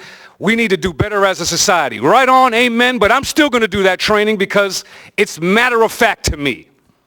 So let's just get real clear with this, where I stand with this. And I do celebrate my colleagues for bringing this forward, but I don't need any third party to tell me how to have this conversation because I know how to have it today. And I do reject the premise that we don't have the talent and the capacity in our community to do these conversations well. I have been waiting my entire life to see whether there was going to be an administration that's going to be responsive with a police chief that had a proximity to the community. I don't want a third party to get in the way of that opportunity. I want to go directly to the chief. Rather than do this all work, I want to empower the local conversation again. Well, what does that conversation mean? Well, let's just go back historically. How many people know on the dais, on the body, Casal Williams? By show of hands, in the room, Casal Williams. 1986, we're going back to the 80s. Well, in the 80s, this is not a new thing in Anchorage. It's not new, right? There are ebbs and flows. There was a shooting of a person named Casal Williams. This helped to change the laws of Alaska where the fleeing felon changed so that you could not shoot a fleeing suspect in the back. The NAACP of Anchorage got together and worked with the Department of Justice. They built a platform. At the time, didn't have what we know nowadays, didn't have the insights, the tools, but they tried their best. They built a police community civilian task force. It didn't go far enough. Everybody got lazy and complacent. And some of the elders that sat on that board died on that board, retired after 20 years of sitting there. So there had been apparatus, but they've been defunct. I would love us to take these dollars and turn them into ourselves, channel them back into capacity building, because inevitably we're going to get a report potentially from a third party that says, this is the work that you all need to do anyway. I just want to get to the work. I just want to go right to the actual work. I know there are people in our community that can do this work, that we can work together on this. And the good thing about organizations like NACOL is they publish all of their information on white papers online. And the good thing about organizations like the Alaska Black Caucus is that they're inviting one of the first people who operate in the Office of Oversight in another city coming up here. We have access to the information. We have talent in our communities. I don't want us to get sidetracked on having conversations, to Mr. Cameron Perez-Verdier's point, where we're thinking that this is the end all. We have debated this, we'll talk about it, and then essentially, even if it approves, we'll be waiting for the next part of the process to go. When I want us to go now, we have the proximity with the police, we have the accountability with the mayor. Let's bring them all together, and let's build the apparatus that we don't have, that we need to have, but we could do it ourselves. That's my disposition today, and I will continue to encourage all the folks in the community. Don't get lazy thinking that everything is cool. Continue to train your children on how to make sure that they're safe in our community. Thank you. Mr. Voland. Thank you, Mr. Chair. Yeah, I think I see where this is headed, and it's unfortunate. I feel like some colleagues who have talked about during a previous administration lack of expertise around issues of homelessness, for instance, and how it would be beneficial to have expertise. So I don't know. I mean, here's one of the few organizations that has experience working with other jurisdictions in this space. So I guess, okay, we'll put out an RFP and then we'll wait for that, how many more months, and who knows what will happen in the meantime. I will say that I completely reject the notion that you cannot support APD, or that somehow calling for more oversight or more transparency and accountability to the taxpayers that they are sworn to serve and protect is in any way a signal of a lack of support for APD. And in fact, I think that this body has time and time again, from a funding perspective, sought to support our police force, whether that's upgrades in their fleet, upgrades in their technology, etc. And I will continue to do that. And I think it's important to have a robust public safety response when and where appropriate. But I will say that government benefits from transparency and accountability. And that extends to every area of government. For example, that's why I co-sponsored with Member Constant the online checkbook, so that Anchorage residents have more insight into how our money is spent. I don't think that there is any area of government that should have more transparency and accountability to the public that it serves than policing. With great authority has to come great responsibility. It is the area of government that can take someone's life, and that can be determined legally justified. There's no higher mantle. And so I think we've heard loud and clear. At this point, I feel, I can appreciate wanting a really deliberative process, but I think, again, we're behind the ball. We have an opportunity here to take a meaningful step forward and to say we're going to get some help, some expertise. And if you read the scope of work that's put forward, that's attached to the amendment here, it's very intentional, the way that it's laid out. And, to convene stakeholders, to conduct interviews, to put together summaries on community needs, etc. So I guess I'm disappointed, but I do want to say that I share the opinion that we can support our police force, our men and women in uniform, while also recognizing the need for increased transparency and accountability. And I think we've seen in the wake of these multiple shootings a lot of community frustration. And for my part, my interpretation of that, what we're seeing right now is that trust is already broken.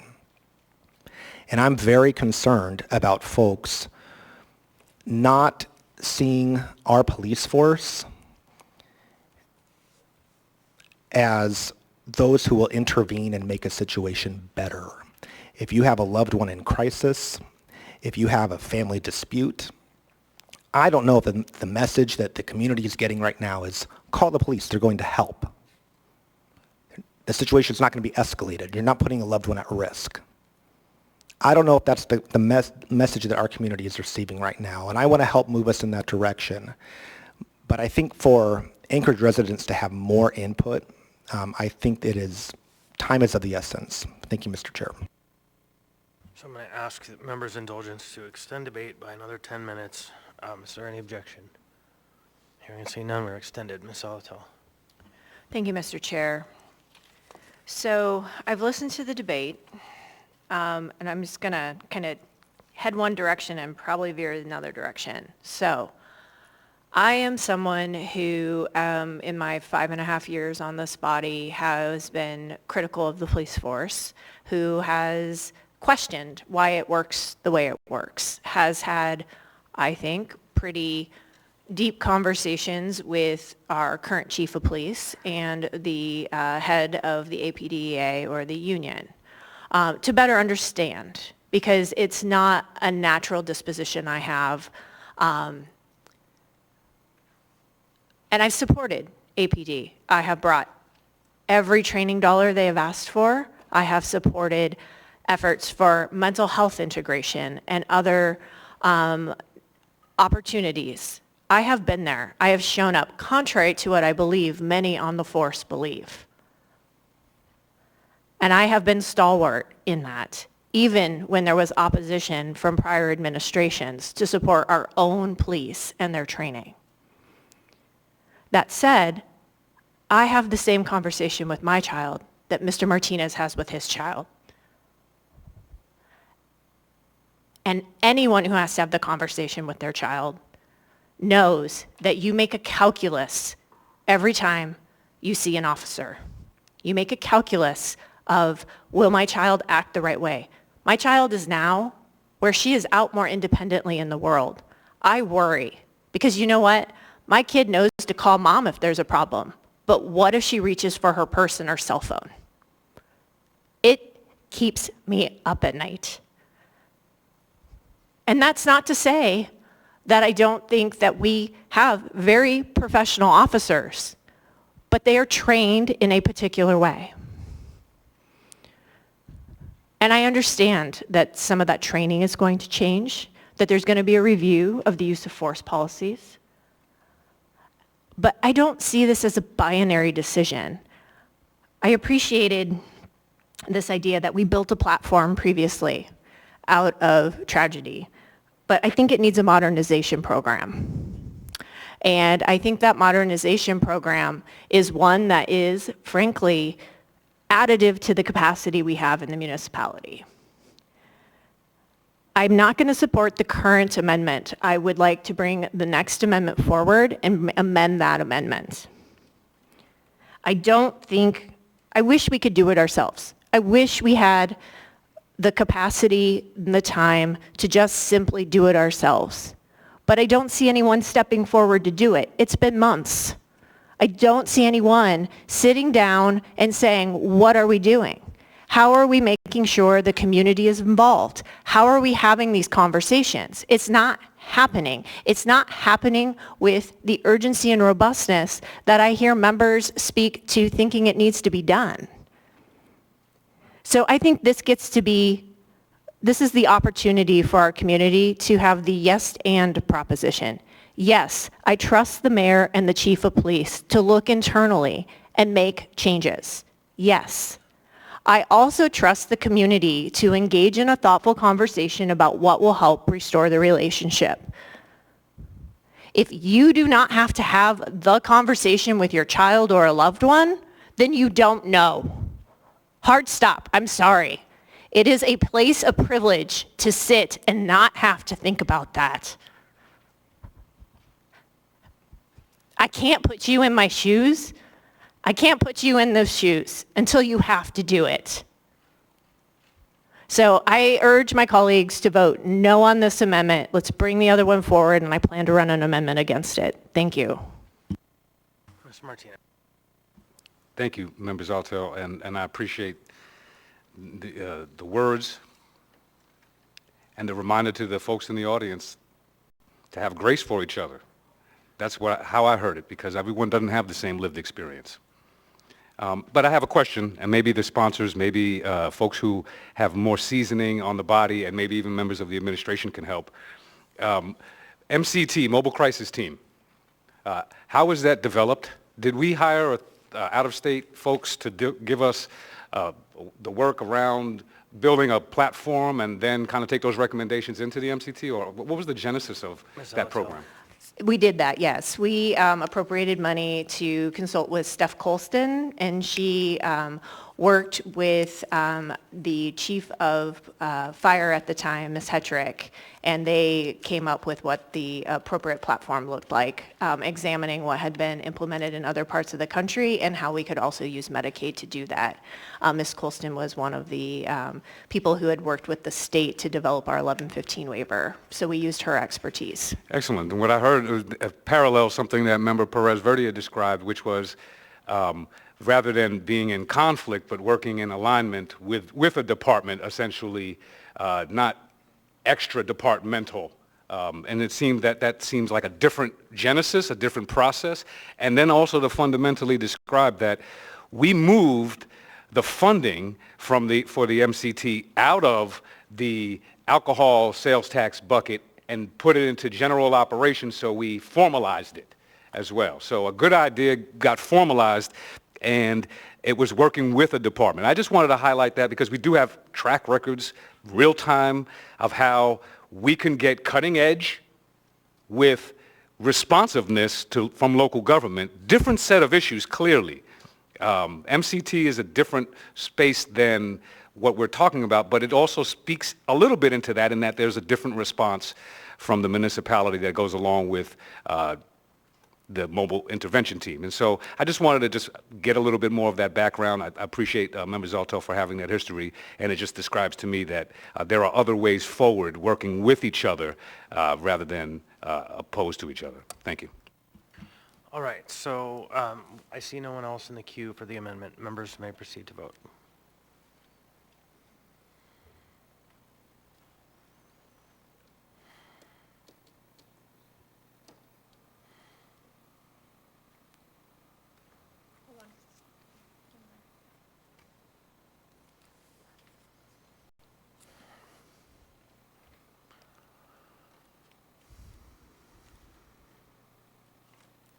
On a vote of 2 to 9, Mr. Chair, Mr. Rivera, sorry.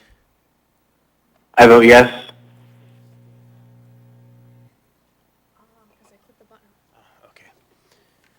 And the youth member votes?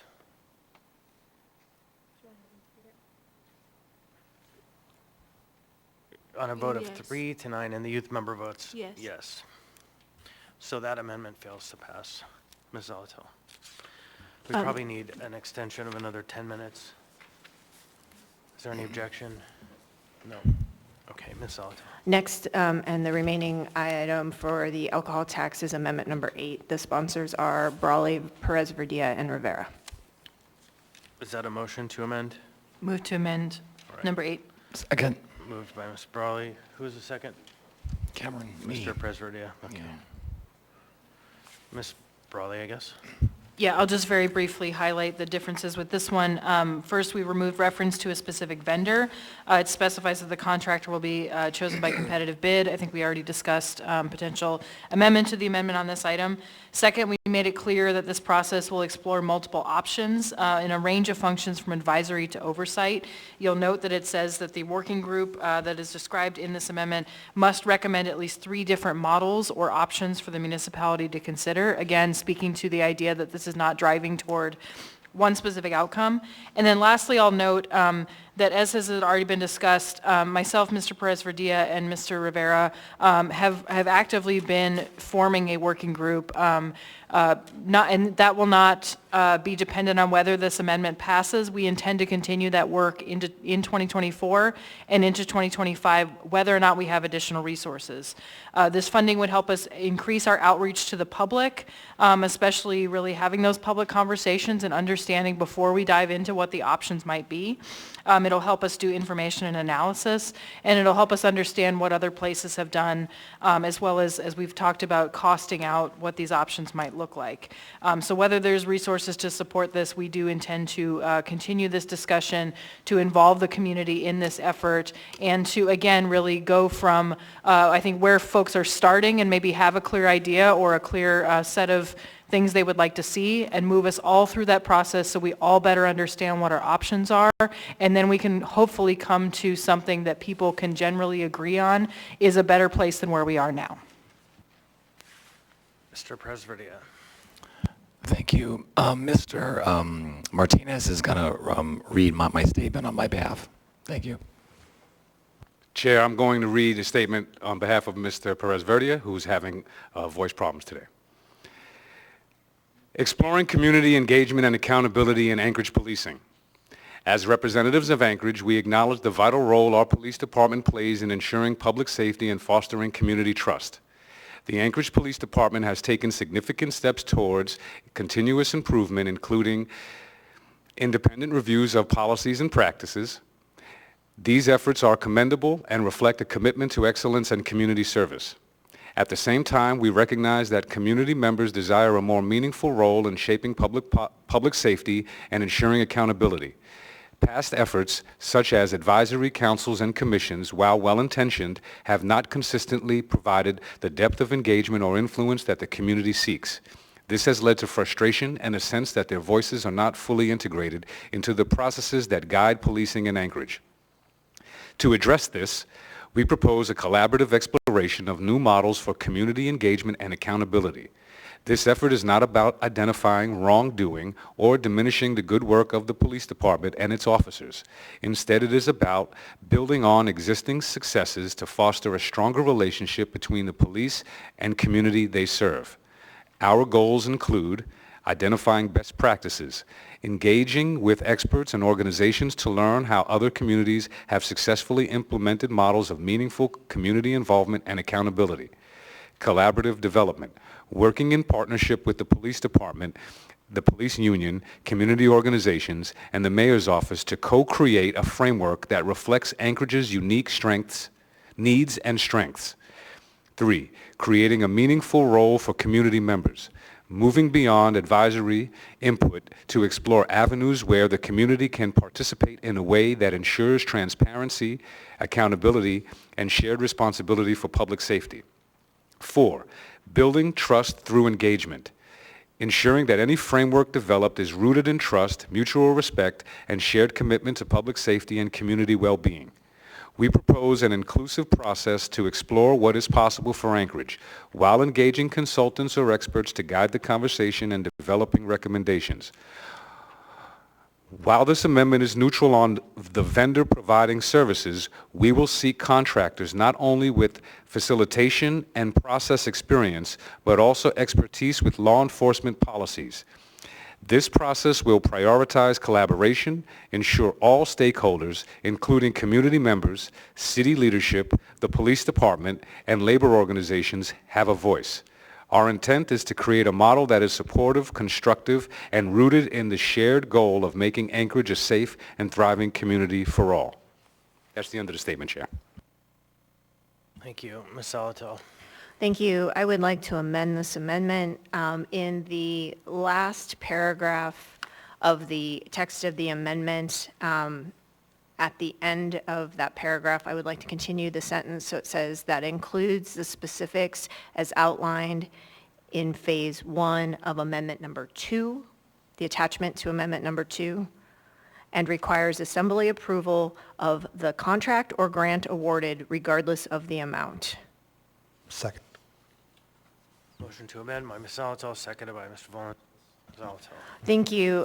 So I won't reiterate the reasons for my support of something moving forward, but what I do want to respond to from the last debate that I think is germane here is something like this can really catalyze our internal efforts, and it is what catalyzed moving the mobile crisis team from an idea into something real, into something that is now a valuable community resource. And I don't think often that members who are even passionate about ideas or doing the work understand the capacity it takes or what it sometimes takes to sit in that role of trying to reconcile various interests. And so by doing this, we've added a little bit more of specifics. What I really like out of the phase one of the other is the community survey and analysis and qualitative feedback. If you cannot show up to meetings, I want there to still be a way to go out and get input from you. I want there to be that engagement because not everybody has time to sit in a meeting. Not everyone feels comfortable talking in a meeting. Not everyone feels like they are able to be a true stakeholder or able to participate to the fullest extent possible, especially when sharing stories about interactions with police. These are sometimes traumatic things or bring up trauma. Then I want to make sure whatever is awarded or is proposed to be awarded comes back to us no matter what. I don't care if the final thing is for $10. Before we spend a dime on this, I want us to make sure it's going to do what we intend it to do. So that's what this amendment does. Thank you. Any discussion on the amendment to the amendment? Ms. Brawley. I'm going to suggest on the advice of council to just add one additional phrase, and that is the phrase notwithstanding any provision of Title VII to the contrary regarding requiring assembly approval. Title VII is our procurement code. He wants it before whatever that last sentence was. Oh, okay.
Again, another 10 minutes if the members don't object. Hearing no objection, we're extended 10 minutes. So do you want to choose that as an amendment to the amendment, or are you okay just having it? It's just fine, it's the amendment. Mr. Rowland. Thank you. I'm going to support this.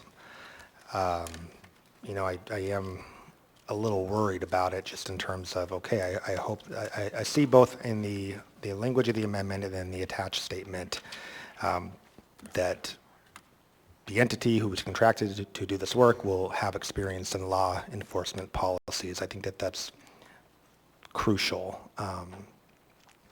So I really hope that we get a response that has the expertise that we're looking for. I see that the proposal says that multiple models will be considered and the working group must recommend at least 3 different models or options. To me, that kind of locks it in pretty tight. Looks like we're going to come up with a menu of options maybe. And I think something that can happen with that formula is that something gets watered down, essentially, and you choose maybe the least offensive option or the weakest option. So I don't know. I don't know where this is going to lead or how strongly I feel about this, not knowing who's actually going to be doing the work. But I hope the work can be meaningful. Thank you. Anyone else on the amendment? To the amendment? Hearing seeing none, members may proceed to vote. Mr. Rivera? Yes.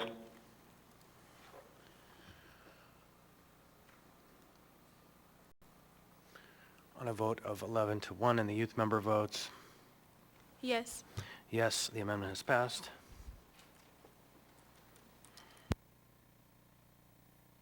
Back on the amendment as amended. Further discussion? Here, Mayor LaFrance. Thank you, Mr. Chair. We don't see a substantive difference between the two amendments, and we remain focused on the completion and implementation of the ongoing reviews that I spoke to in the prior amendment, and that in the work that APD is already doing to implement recommendations to keep our community safe. Thank you. Any further discussion on the amendment as amended? Hearing and seeing none, members may proceed to vote.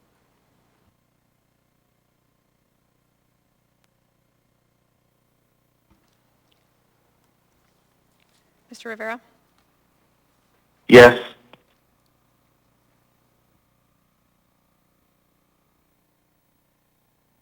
On a vote of 5 to 7 and the youth member votes Yes. yes, the motion fails to pass. All right, we have one more amendment, Mr. Chair. All right, Ms. Alatal. I move amendment number 1, the conforming amendment. Second. There's a motion to amend by Ms. Alatal, seconded by Ms. Brawley. It's amendment number 1. Ms. Alatal. Thank you. This language is the same as the prior conforming amendment. It just allows Office of Management and Budget and the clerk to make conforming changes. Thank you. Any discussion on the amendment? Hearing and seeing none, members may proceed to vote.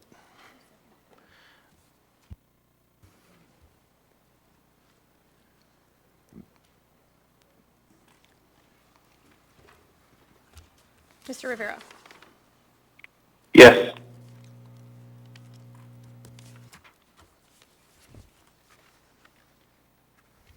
On a vote of 12 to 0, the amendment has passed, and the youth member votes Yes. yes. All right, so now we're back on the main motion as amended, which is the general government budget, which is item 11C. Any further discussion? Ms. Brawley. Thanks. Just want to, again, recognize that both the process of going through the budget and the product that we've arrived at tonight is both a return to normal and also a big step forward toward meeting our community needs into the future. Let's not lose sight of all of the good choices that are made in this budget. It focuses on stabilizing our workforce, ensuring we can plow our roads and provide core services, and keeping our most vulnerable safe. But also it means making hard choices when we have limited resources, the rising cost of doing business, not only for folks in the community, but for us as a city as well. We must prioritize among very many priorities, which can mean that it's difficult. But I am very excited about the investments that we continue to make in early childhood, in our kids and families. And I have a lot of appreciation for the new version of this budget, particularly with the alcohol tax and the marijuana tax funding, that we are making good on grants that were already awarded, that we are funding early childhood programs, and that we are also leaving space for our ACE Fund board to make recommendations of how we can be additive and how we can fund additional priorities in the future. Two amendments, just very briefly, that I did not bring but wanted to mention. One was kind of a retrospective looking backwards, but also looking ahead, and that is our 50th anniversary of what I'd like to call munification. The municipality of Anchorage was formed in 1975 from the city of Anchorage and the greater Anchorage area borough. And so as we approach 50 years in 2025, I think there's a lot to celebrate and also a lot to reflect on how we've gotten here and the place that we've been able to build together. But it is equally important that we look ahead to the next half century and beyond, what challenges we're facing, how things have changed since 1975, and how we should consider changes to the way that we do things, as well as what our community should be in the future. I think we should decide our community's vision, but equally important, we should look at what resources we need and what choices we need to make to get there. So I'm hopeful that in 2025 we can look back and celebrate kind of where the path that we've been on, but also plan ahead and really have real conversations with the whole community about our fiscal future. So again, these are not amendments that I am bringing back for the budget, but I intend to work collaboratively with the administration to determine what that can look like and to really, again, engage the entire community in 2025 in where we want to be for the next 50 years. Thank you. Ms. Braga. Thank you, Chair. Looking at my page 11C, I have great in the margin because it was so nice to read Mayor LaFrance's homelessness head-on, mobile crisis team, fully funding the Anchorage Safety Patrol, affordable childcare, innovative pilot projects, the grants team, and making municipal jobs more competitive. And it's a really thoughtful budget, in my opinion, and it's just really nice to be working as a team. Anyone else? Seeing and hearing none, I'll just say thank you again to the chairs and to Ms. Browse. Members may proceed to vote. Member Rivera? Yes. On a vote of 12-0, and the youth member votes Yes. yes, AO 2024-92S as amended has passed the body. So, are there any students left who are here from their class? Anyone? Anyone? Two back in the corner, are you here from your class? Okay, so when we take a break, I want you to come up, and I want to make sure we get your teacher's email so we can send a note that you stuck through a really intense and meaningful debate about the future of our city, our budget. And so you win the award tonight for sticking around. So stick around a little longer and come up when we get a break. With that, we have just a few more items on the budget. Nothing will be as challenging as that was, I don't think, because we've already dealt with most of the amendments. Next, we have item 11E. 11E is AO 2024-94, an ordinance adopting and appropriating funds for the 2025 municipal utilities enterprise activities operating budgets and the 2025 municipal utilities enterprise activities capital improvement budgets. There's no motion pending. Move to approve. Moved by Ms. Zalatel, seconded by Ms. Brawley. Ms. Zalatel. Oh, sorry, move to approve the S. My apologies. Thank you. So this is our enterprise and utilities budgets. So this includes our hydropower utility, our water utility, wastewater utility, and solid waste collections, as well as the collection and disposal, Port of Alaska, Merrill Field. So these are all utilities or enterprises that pretty much pay for themselves or with ratepayer fees. And so their budgets are taken up separately. I do have a verbal amendment on this. It is on page 2 at line 11. After the words Anchorage Hydropower Capital, I want it to read, this appropriation is subject to assembly approval of the 1991 Fish and Wildlife Program budget for 2025, period. Second. To amend by Ms. Salatel, seconded by Ms. Brawley. Do you have that, Madam Clerk? All right, so we'll hand it over to you.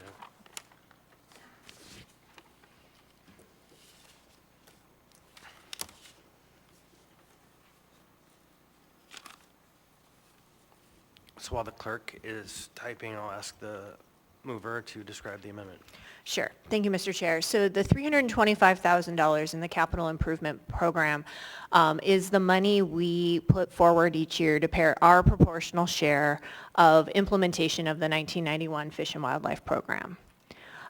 We have, through investigating kind of how those payments have been made in the past, learned that there hasn't been a lot of oversight or clarity on what's been paid.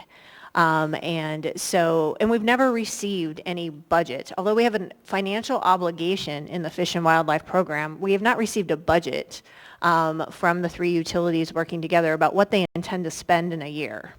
I don't know if year over year we spend the $325,000, if we've rolled it over and we have a pot of money that hasn't been spent. And so as we're going to move forward, particularly to effectuate the governor's order, which includes exploring pumped storage hydro, in addition to the idea of moving forward on the portal valve, I'd really like to know, and this amendment is intending to do that, what are we prioritizing when, and how much are we intending to spend? And it's my understanding that the utilities are all meant to get together soon, the hydropower utility, Chugach, MEA, to have this conversation about what is the budget for this next year and what will we actually be spending this money on. Thank you. All right, thank you, Mr. Johnson. Yeah, thank you. I appreciate the spirit of this amendment and what it's trying to achieve. I just wanted to check with the administration, though. Does this feel workable, or is there some flag potential, second order consequence that we're maybe not seeing here? Through the chair, Member Johnson, the administration is fine with it. We've discussed this with members, and I think this degree of transparency is completely something we can absolutely live up to. Great, thank you. I just want to add a little note on the back end of that it's an absolute horror that this municipality has operated in the manner that it has to date, with the fact that we're writing checks, we're spending money, we're shipping it off to the local utilities without questioning what we're spending that money on. So it's the opposite of, is this something that might cause some problems? The fact is, it has caused us problems. We have paid money to the attorneys who have been fighting us. We have literally paid our opponents' attorneys fees for them because no one bothered to check an invoice that had detail on what we were paying for. And so this is the opposite of how fiduciary responsibility is supposed to be. It's government in the dark, and we've been led this way.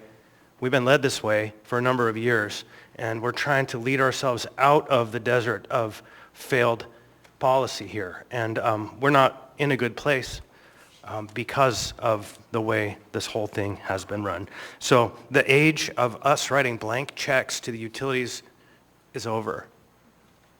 Demonstrate to us what we are buying. Any further discussion on the amendment? Hearing and seeing none, members may proceed to vote.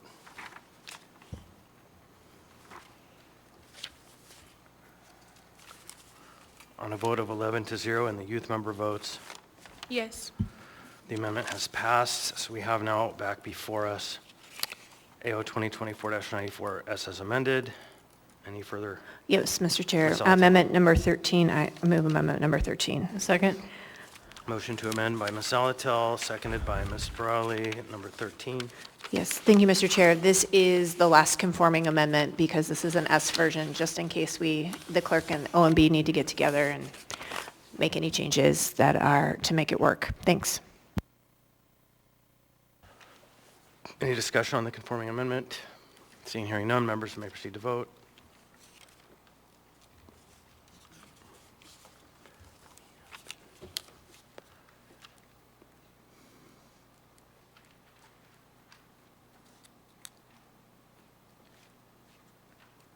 Someone's stuck.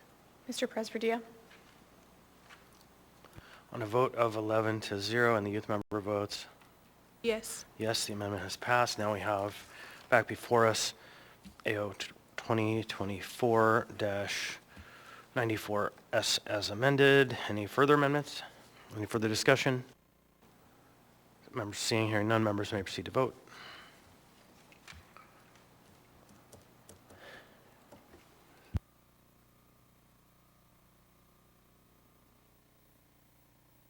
On a vote of 11-0 and the youth member votes, Yes. yes, AO 2024-94S as amended has passed the body. Now we have item 11F, which is AO 2024-95, an ordinance adopting and appropriating funds for the 2025 operating and capital budgets of the Anchorage Community Development Authority.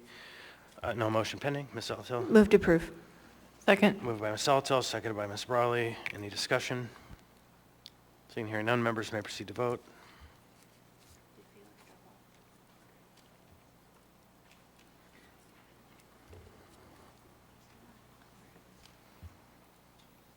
On a vote of 11-0 and the youth member votes, Yes. yes, AO 2024-95 has passed the body. Next, we have AR 2024-306, a resolution adopting the 2025 to 2030 General Government Capital Improvement Program. No motion pending. Move to approve. Second. Moved by Ms. Salatel, seconded by Ms. Brawley. Any discussion? Is it the S? Is there an S? I don't think there's an S on this one. No, it's just 2024-306. G3 is an S, so Oh, I'm move sorry, to there is an approve the S. Okay, thank you, Madam Clerk. There is an S. Okay, so we have before us AR 2024-306S. Is any further discussion on the matter? Seeing, hearing none, members may proceed to vote.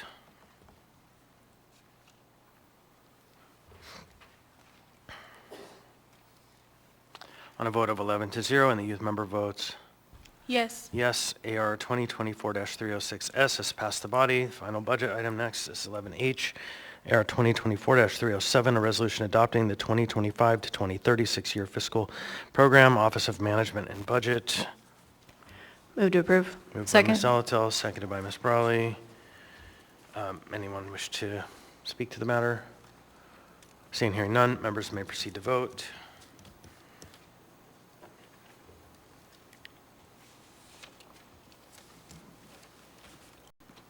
On a vote of 11-0, and the youth member votes Yes. yes, AR 2024-307 has passed the body. Next, we have 11I, which is Resolution AR 2024-308, a resolution approving the 2025 to 2030 Municipal Utilities Enterprise Activities Capital Improvement Programs.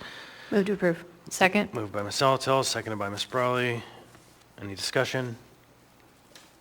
Hearing and seeing none, members may proceed to vote.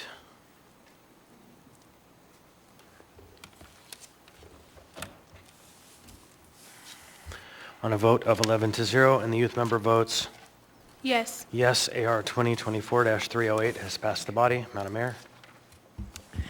Thank you, Mr. Chair, for this moment of personal privilege.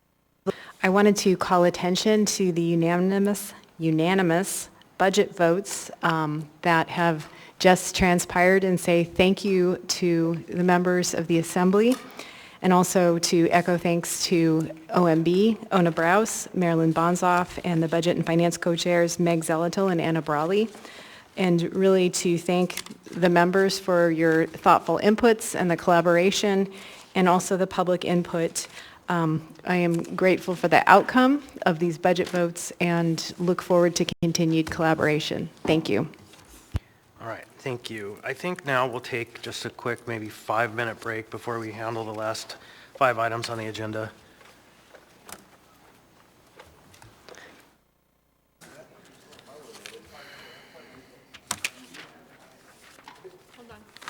Yep, we're going to get started in as soon as the clerk's hand goes down.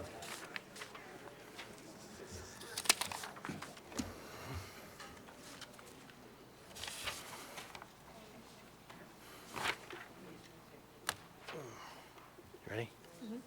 All right, everybody, welcome back. Next, we have item 14A. 14A is AO 2024-100, an ordinance amending the zoning map and approving the rezoning of approximately 3.37 acres from PLI, Public Lands and Institutions District, to B2C, Central Business District Periphery, for the southern portion of Lot 1, Block 36, East Addition, Anchorage Town Site, per preliminary plat case S12780, generally located east of Eagle Street, south of East First Avenue right-of-way alignment, west of the Gamble Street right-of-way alignment, and north of East 3rd Avenue in Anchorage. The public hearing on this item is now open. Anyone wish to be heard on this item? Anyone at all?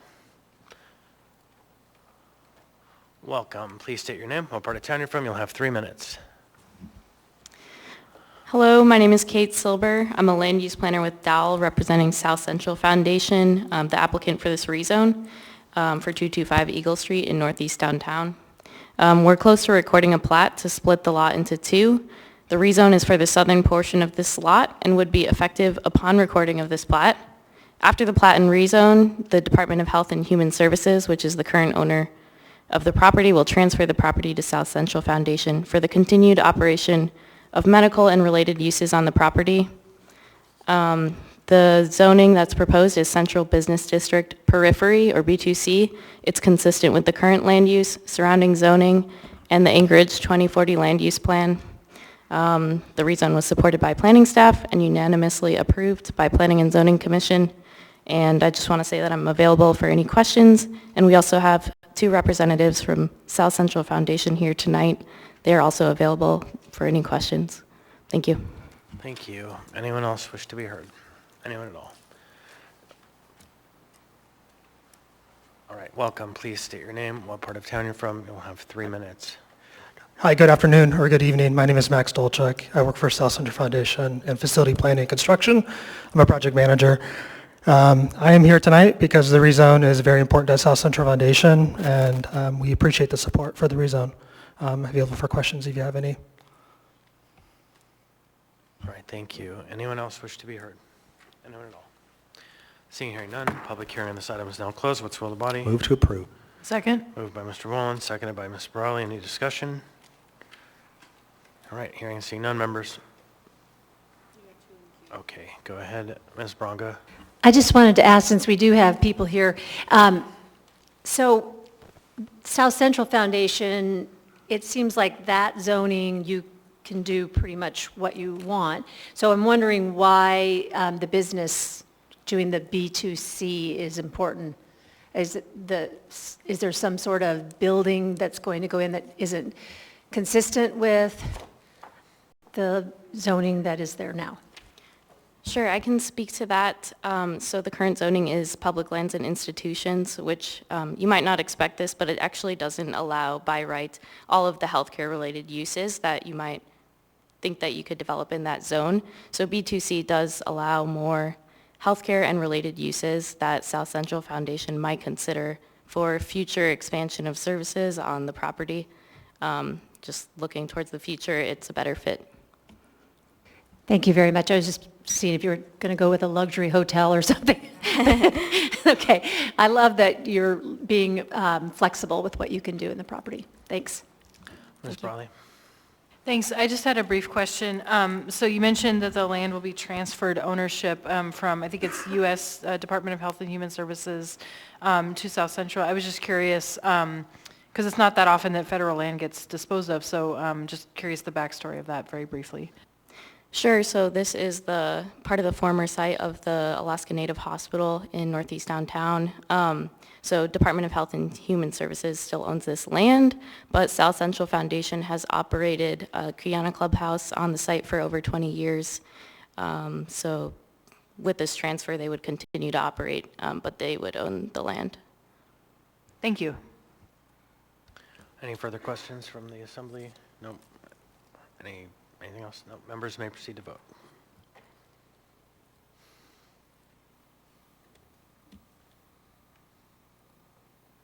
On a vote of 11 to 0 and the youth member votes Yes. yes, AO 2024-100 has passed the body. Next, we have AO 2024-107, an ordinance authorizing a 3-year with 2 one-year lease options between the municipality of Anchorage tenant and Noodlum Equities Limited lessor for premises located at 1251 Muldoon Road for continued operation of the Muldoon Library. The public hearing on this item is now open. Anyone wish to be heard on this item? Anyone at all? Seeing, hearing none, the public hearing on this item is now closed. What's the will of the body? Move to approve. Second. Moved by Mr. Martinez, seconded by Mr. Myers. Any discussion on the matter? Seeing, hearing none, members, oh, Karen, go ahead. I am sorry. I tried to push that button. So I was looking at the price of this property, $2.59 a square foot, which comes out to, I think it's $248,640 a year. And there is property at Boniface Center that is cheaper, $2 a square foot. And it's 100, so it'd be 192,000 a year. And I just wondered if there had been other options for property, knowing that we want to move the Muldoon Library anyway to a transit community center, and if we could save a little money while we wait for that to come to fruition. I just wonder if we're just falling into the same 3-year lease, or was there any other options looked at? Is the real estate I don't know who director I'm here? asking. But I guess. Is Tiffany around? I believe we may have someone online. I'm not sure if we have Okay. someone on the phone for this.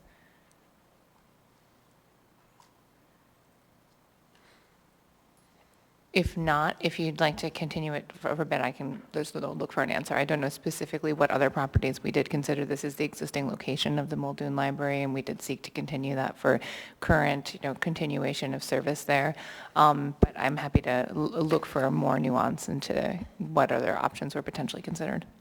So we have 3 more items on the agenda. Is that an answer you think you can get within 3 more items on the agenda, or does this item need to be continued to another day? I can try, if you can move it to the end of the agenda, Mr. Chair. All right, is there any objection for us to move on? No objection, then we'll go ahead and take up item 14C, which is AO 2024-108, an ordinance of the Anchorage Municipal Assembly amending Anchorage Municipal Code, Chapter 9.30 and 9.34 to provide free on-street parking for persons with disabilities or mobility impairments, increase fines for illegally parking in spaces reserved for persons with disabilities, and adding a new section establishing a disability with parking privileges permit. The public hearing on this is open. Anyone wish to be heard on this item? Anyone at all? Seeing and hearing none, public hearing on this item is now closed. What's the will of the body? Move to approve. Moved by Mr. Voland. Second? Seconded by Ms. Browley. I want to move that amendment. Mr. Voland, would you? Oh, sure. Move, we'll call it constant amendment number 1. Motion to amend by Mr. Voland. Is there a second? Second. Second by Ms. Browley. All right. Do you want me to speak to it, or would you like to speak to it? Mr. Gates, you want to speak to it? You can.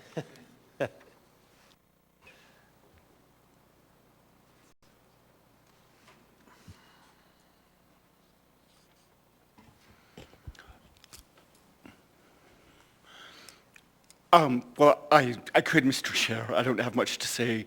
This simply makes a few little grammatical and punctuation cleanups so that the text of the code is, I guess, clearer and cleaner and less, I guess, subject to misinterpretation. And I recommend these as well as the attorney that assisted ACDA in this matter. All right, thank you. Ms. Bronca, is it on the amendment?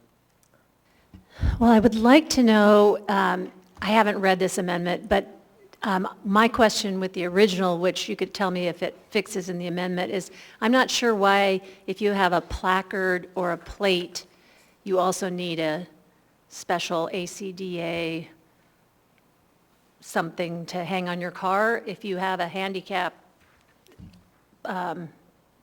plate, seems like that would cover, and it's just one additional step, which I don't think Right. people need. But I don't know if your amendment does that. I didn't think you had to have multitudes or multiple layers. Oh, you do? That's how they set it up? I needed to give that a closer read. Then maybe we should table this item to the next meeting and fix that. Yeah. Yeah, I thought it was any of them. It says apply at the Anchorage Community Development Authority Parking Services Department for issuance of a disabled parking permit for the use of metered time parking spaces at the Central Business District. Yeah, I didn't catch that. I should have read it more closely. So a motion to postpone would be in order. Unless you can think of how to fix it on the floor, but I don't like making sausage on the floor. Probably commas and an or, but yes. Move to postpone to the meeting of December 3rd. Second. Some commas and an or would work, but. Ms. Salatel is saying some commas and an or could get us there. Yeah, so why don't we just ask the members to rescind the motion, if that's okay? I think we have a I'll solution. rescind that motion. Okay, so Ms. Salatel? I'm not prepared to make the amendment.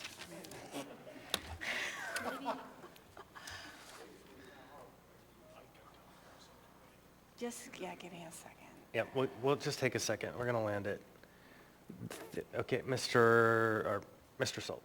Yeah, unrelated to what we're doing right now, I'm in favor of this, but one of my pet peeves is I guess non-handicapped or friends and family taking advantage of having a sticker. And you say that doesn't happen. I've actually been with someone who did that. Not that I think it's something you can fix, but just a general comment to citizens.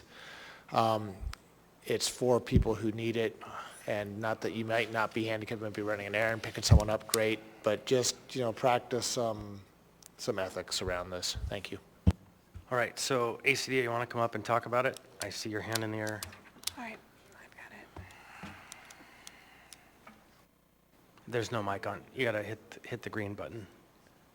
Great, there you go. Thank you. My name is Jeff Reed. I'm the parking director for ACDA Easy Park, and I may be able to answer the question on the digital permit. If a parker is allowed to park in any parking space, the only way in inclement weather, windshields covered in snow, that would mean that the enforcement officers would have to scrape the snow off of virtually every car downtown in order to do enforcement, because they can't see the placard through the snow. We've made the placard free. We'll walk people through the process. And what it does is it will allow the enforcement team to just put a license plate number in. They'll verify that that person has been vetted and that they have the proper handicap designation that allows them for parking. And that's the reason that we put the digital permit in place. And I'm happy to answer any other questions that you might have if it might help clear it up. You're in the queue, Ms. Braga. Do you want to ask a question?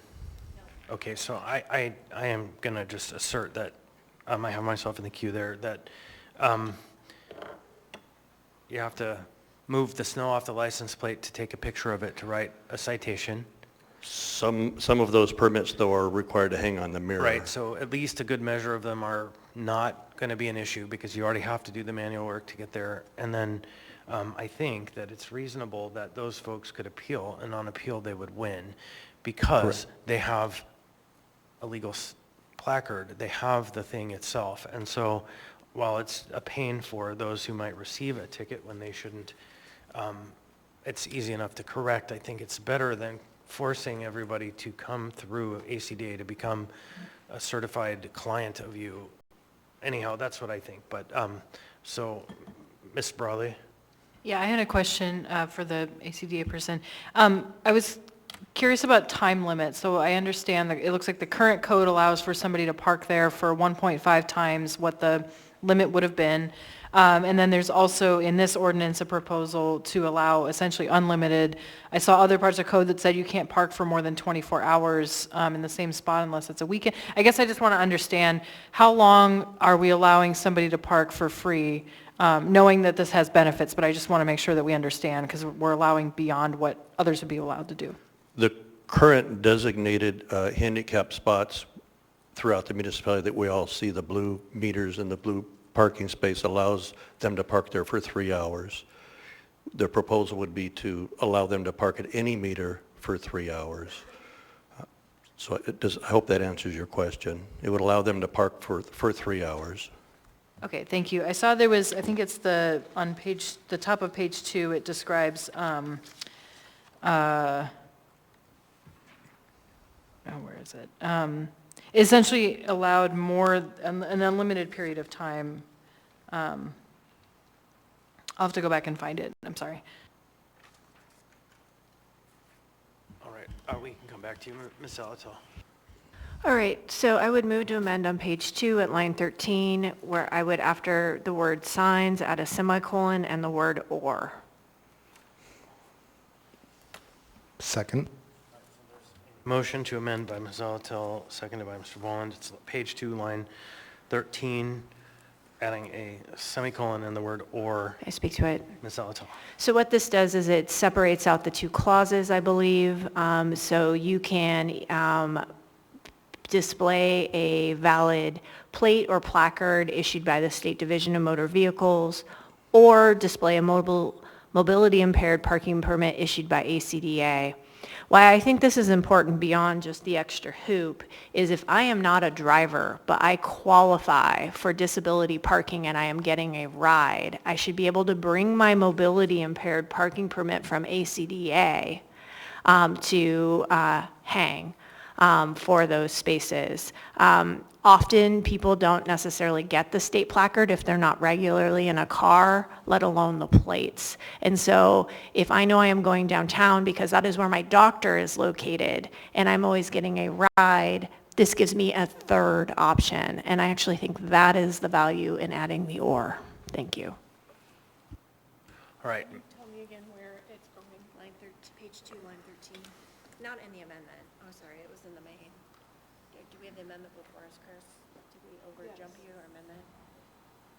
The amendment was before us. Oh, well, shit, sorry, it's not in the amendment. It's in the main. No, it is here, look. Oh.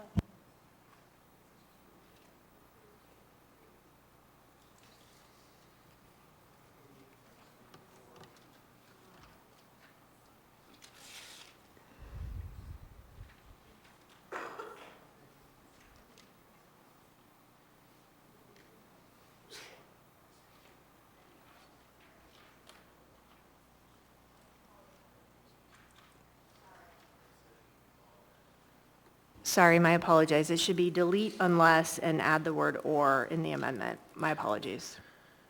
All right, so on the amendment, anyone?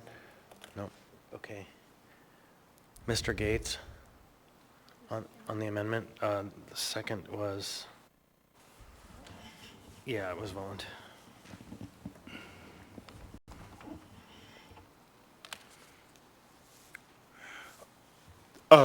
Well, on the amendment that Ms. Altel just moved, I was going to suggest that might not work, but I think it will work. The important thing to, I think, keep in mind here is, as she was speaking, these are two different things. The disability with parking privileges permit provided in 93331, that's the new one, also issued by ACDA. And the mobility impaired parking permit, also issued by ACDA. That's a different thing, and they have two different allowances for the time allowed. And I think, as he was speaking to, anyways, I think that or will work here, so this amendment, I think, is fine. I originally asked to speak to point out something else, but I'll wait till we're done with the amendment. Thank you. All right, any further discussion on the amendment? Any objection to the amendment? Seeing and hearing none, the amendment is adopted. Mr. Gates, then. The amendment to the amendment. Thank you, Madam Clerk. Is yours on the main motion or the amendment, Mr. Gates?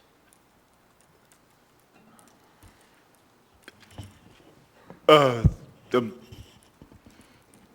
main motion. Okay, so we have the amended amendment before us. Any discussion on the amendment?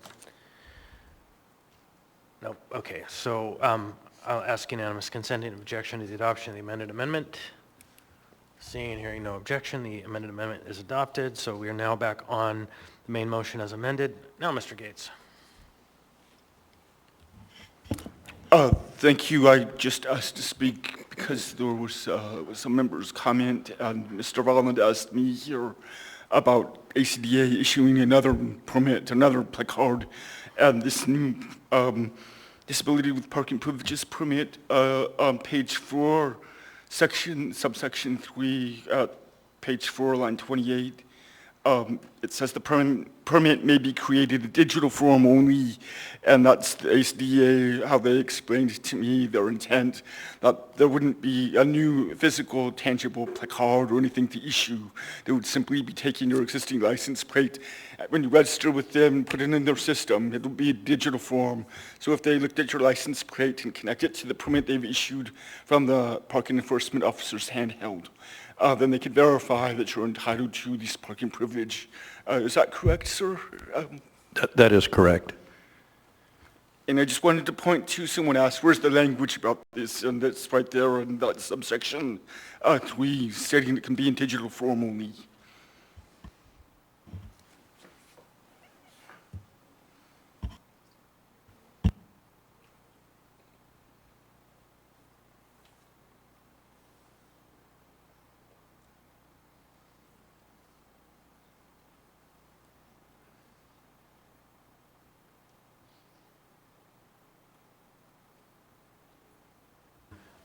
Gotcha.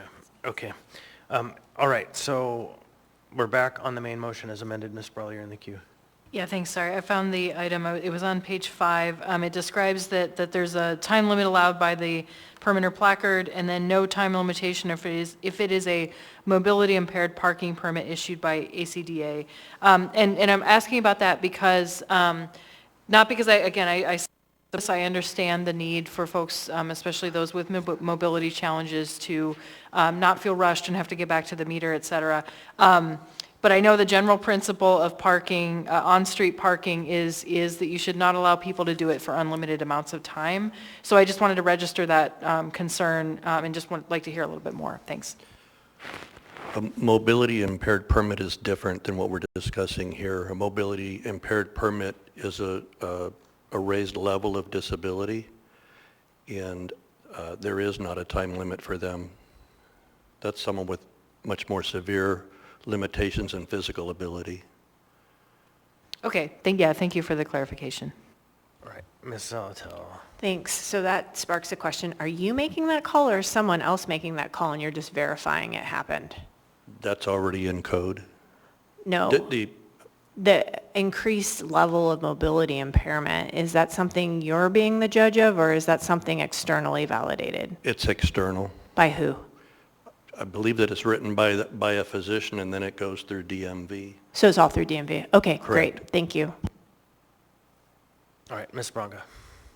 Well, that leads me, Anna's questions leads me to if we would have problems with, you said it's already in place, this unlimited time period, but if you would have trouble with on-street parking camping downtown based on, that it seems like a slippery slope to me. And then the other question I had is, I bring my mom downtown quite a bit, and getting her out on the street is a cluster usually. And I think garages are much easier. Does this also include someone parking in one of your garages? It doesn't, but we would certainly consider it. Again, what we're trying to do here by extending it beyond the 75 handicap spots that are designated around downtown Anchorage right now, we're trying to let them decide what is the best location for them to be able to have the easiest access to where they're trying to get to.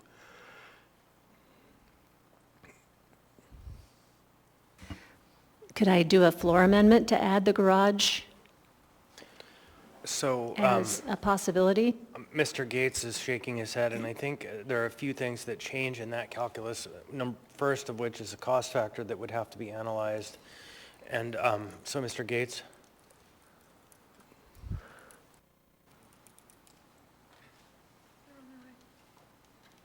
Well, I shook my head intuitively. I'm not sure where I would put that here. I don't think this applies to garages. All these sections we're looking at apply to on-street parking. All the sections in this ordinance, so that would be separate. Okay, so I think the answer is it could be done, and it probably should be done with a new ordinance, because the way this one is structured, or we would delay and have a new public hearing and get it redrafted. Nope, I'm locked out. Okay, anyone else? Okay, so we're back on the main motion. No further discussion. Members may proceed to vote. I've logged out.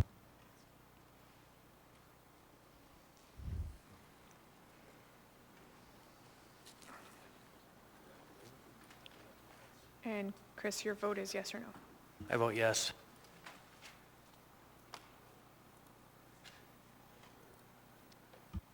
On a vote of 10-1 and the youth member votes Yes. yes. AO 2024-108 as amended has passed the body.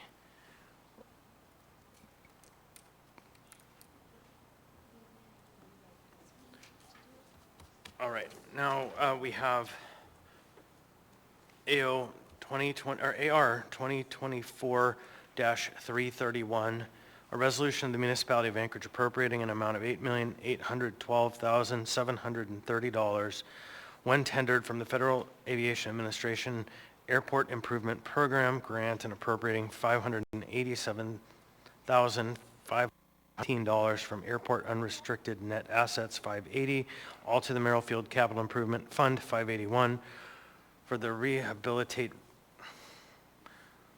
runway 725 construction. So public hearing on this item is now open.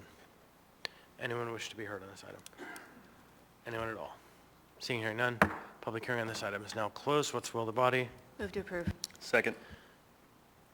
All right, so there's a motion to approve by Ms. Zalatel, seconded by, I think it was Mr. Johnson. Any discussion? Hearing and seeing none, members may proceed to vote.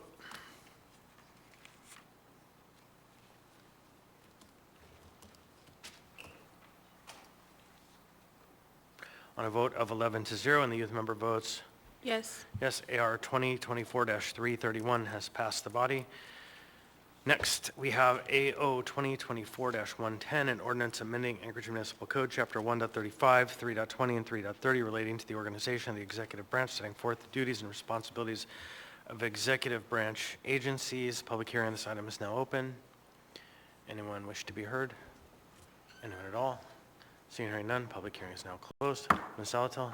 Move to postpone to the special meeting of November 27th. Second. There's a motion and a second, but I think the administration has asked for the meeting to be moved to the 26th, Tuesday. And since we had no other ordinances that were laid on the table that were essential for action, if there isn't objection, I would ask the members to consider making it the 26th, Tuesday, instead of Wednesday, the 27th. All right, so the sponsors agree, so the motion is to continue this or to postpone this to the meeting of 11/26. Moved by Ms. Salatel, seconded by Ms. Brawley. Any objection to the motion? Seeing hearing none, that item is postponed to a special meeting. Now y'all are on for a special meeting on Tuesday. There will also be a second item on that agenda. We're intended to see the second procurement for the Point of the information, Mr. Chair. shelter. Oh, go ahead. What time is that meeting going to be? It hasn't been said. Is there? Do you have a preference? Not night. No, it would be a lunch meeting. Yeah, the intent is to hold it in one of our regular hours. Yeah. Perfect, thank you. And so on a vote of 11-0 and the youth member votes, Yes. yes, I think that,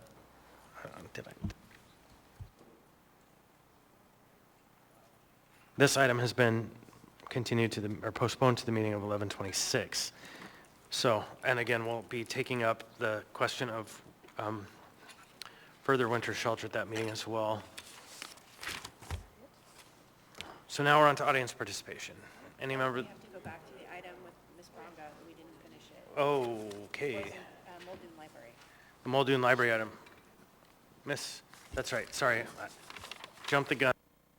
Thank you for catching that, folks. We are back on item 14B, AO 2024-107, continued operation of the Muldoon Library. Do you have an answer? Thank you, Mr. Chair, and thank you for the additional time to consult with the team. So I did talk with them, and they did not consider other locations for this lease, and their reasoning was because of the long duration of time we've been here. We've been in this facility for 18 years, and so this is where we have, we've designed the space to work for the Muldoon Library. And so you look at, the term of the lease is 3 years with the option to extend for 2, so it does give us some flexibility to consider some of the things that, Member Ranga, that you mentioned in terms of potential realignment of the facility with the transit center, but it was the rational choice for the real estate department to extend in this location just because of the duration of time that we've been there, and the relatively, honestly, brief nature of this further extension of the lease at just 3 years, to not consider moving the facility. That was the rationale. I appreciate that. And Mr. Chair, can I ask that my vote be changed on 14C? I was thinking that I was voting no so that I could add the garage parking, so I'd like to vote yes on that. Is that procedural, or do we have to do a reconsideration? Can we do it after we're done with B? Yeah, so finish this item and figure that procedure out. So is there any further discussion on this lease? No, I'm satisfied now. That makes sense. So on this question, then members may proceed to vote.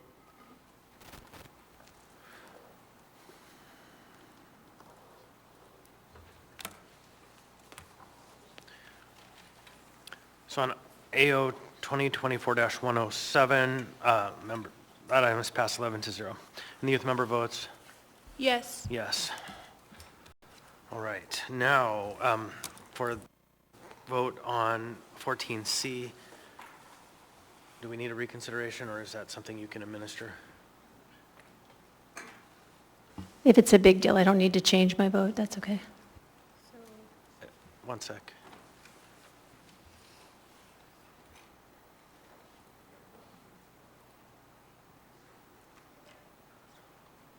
It's been changed. Okay, just will note on the record that the vote has been recorded as affirmative yes, not no. There you go. Thank you. 11-0, and the youth member votes yes.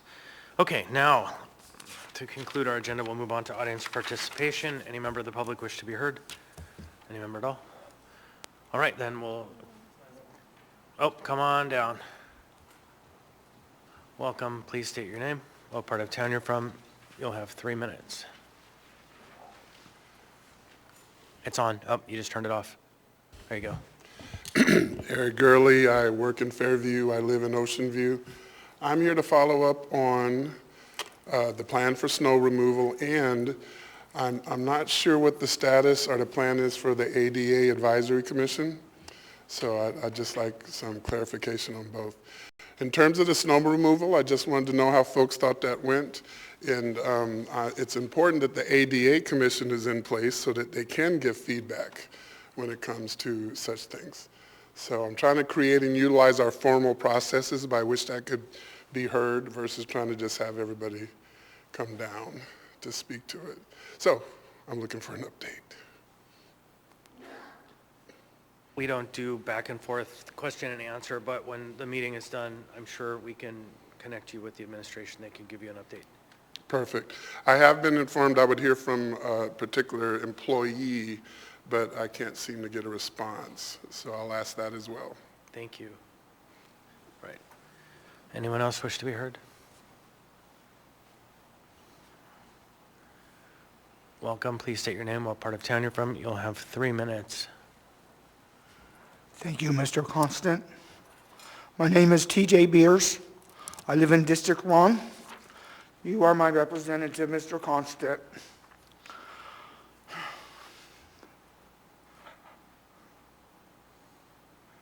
I've been severely traumatized this past week. And I'm glad that we have the head of the Coalition to End Homeless here, Ms. Zalatel. I have done everything I could possibly do this past 5 years as a homeless man to find a home. And I went through 3 states, Maine, Washington, and Alaska, homeless. I was partially homeless in Orlando, Florida, before I came to Anchorage. I did everything I was supposed to do. I went to the Sullivan Arena. I stayed there for 5 months, transferred to the guest hotel in a wonderful program that gave me the opportunity to get out of that nightmare place. I went to work, got a job, but because of my health issues, I had to quit my job.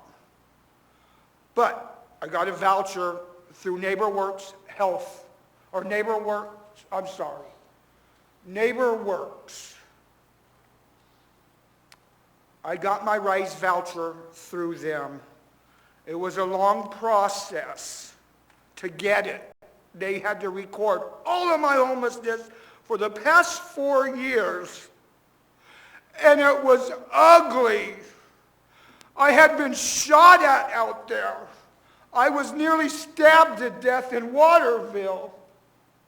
I was raped and held against my will in a hotel for 2 days in Seattle, Washington. And I went to Virginia Mason Hospital, and when I told them what had happened to me, and I was drugged out of my mind from what these people did to me, Virginia Mason inserted a catheter in my penis because the drugs that these people drugged me with had shut my urinary system down and my kidneys had stopped functioning. After Virginia Mason,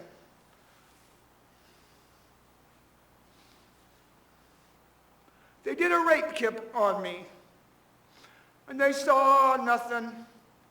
They called their security guards and had 5 security guards at 3 o'clock in the morning throw me out while I was half drugged out of my mind. I'm sorry, sir, but your time has expired. Okay, I will be back next week to finish. All right, thank you.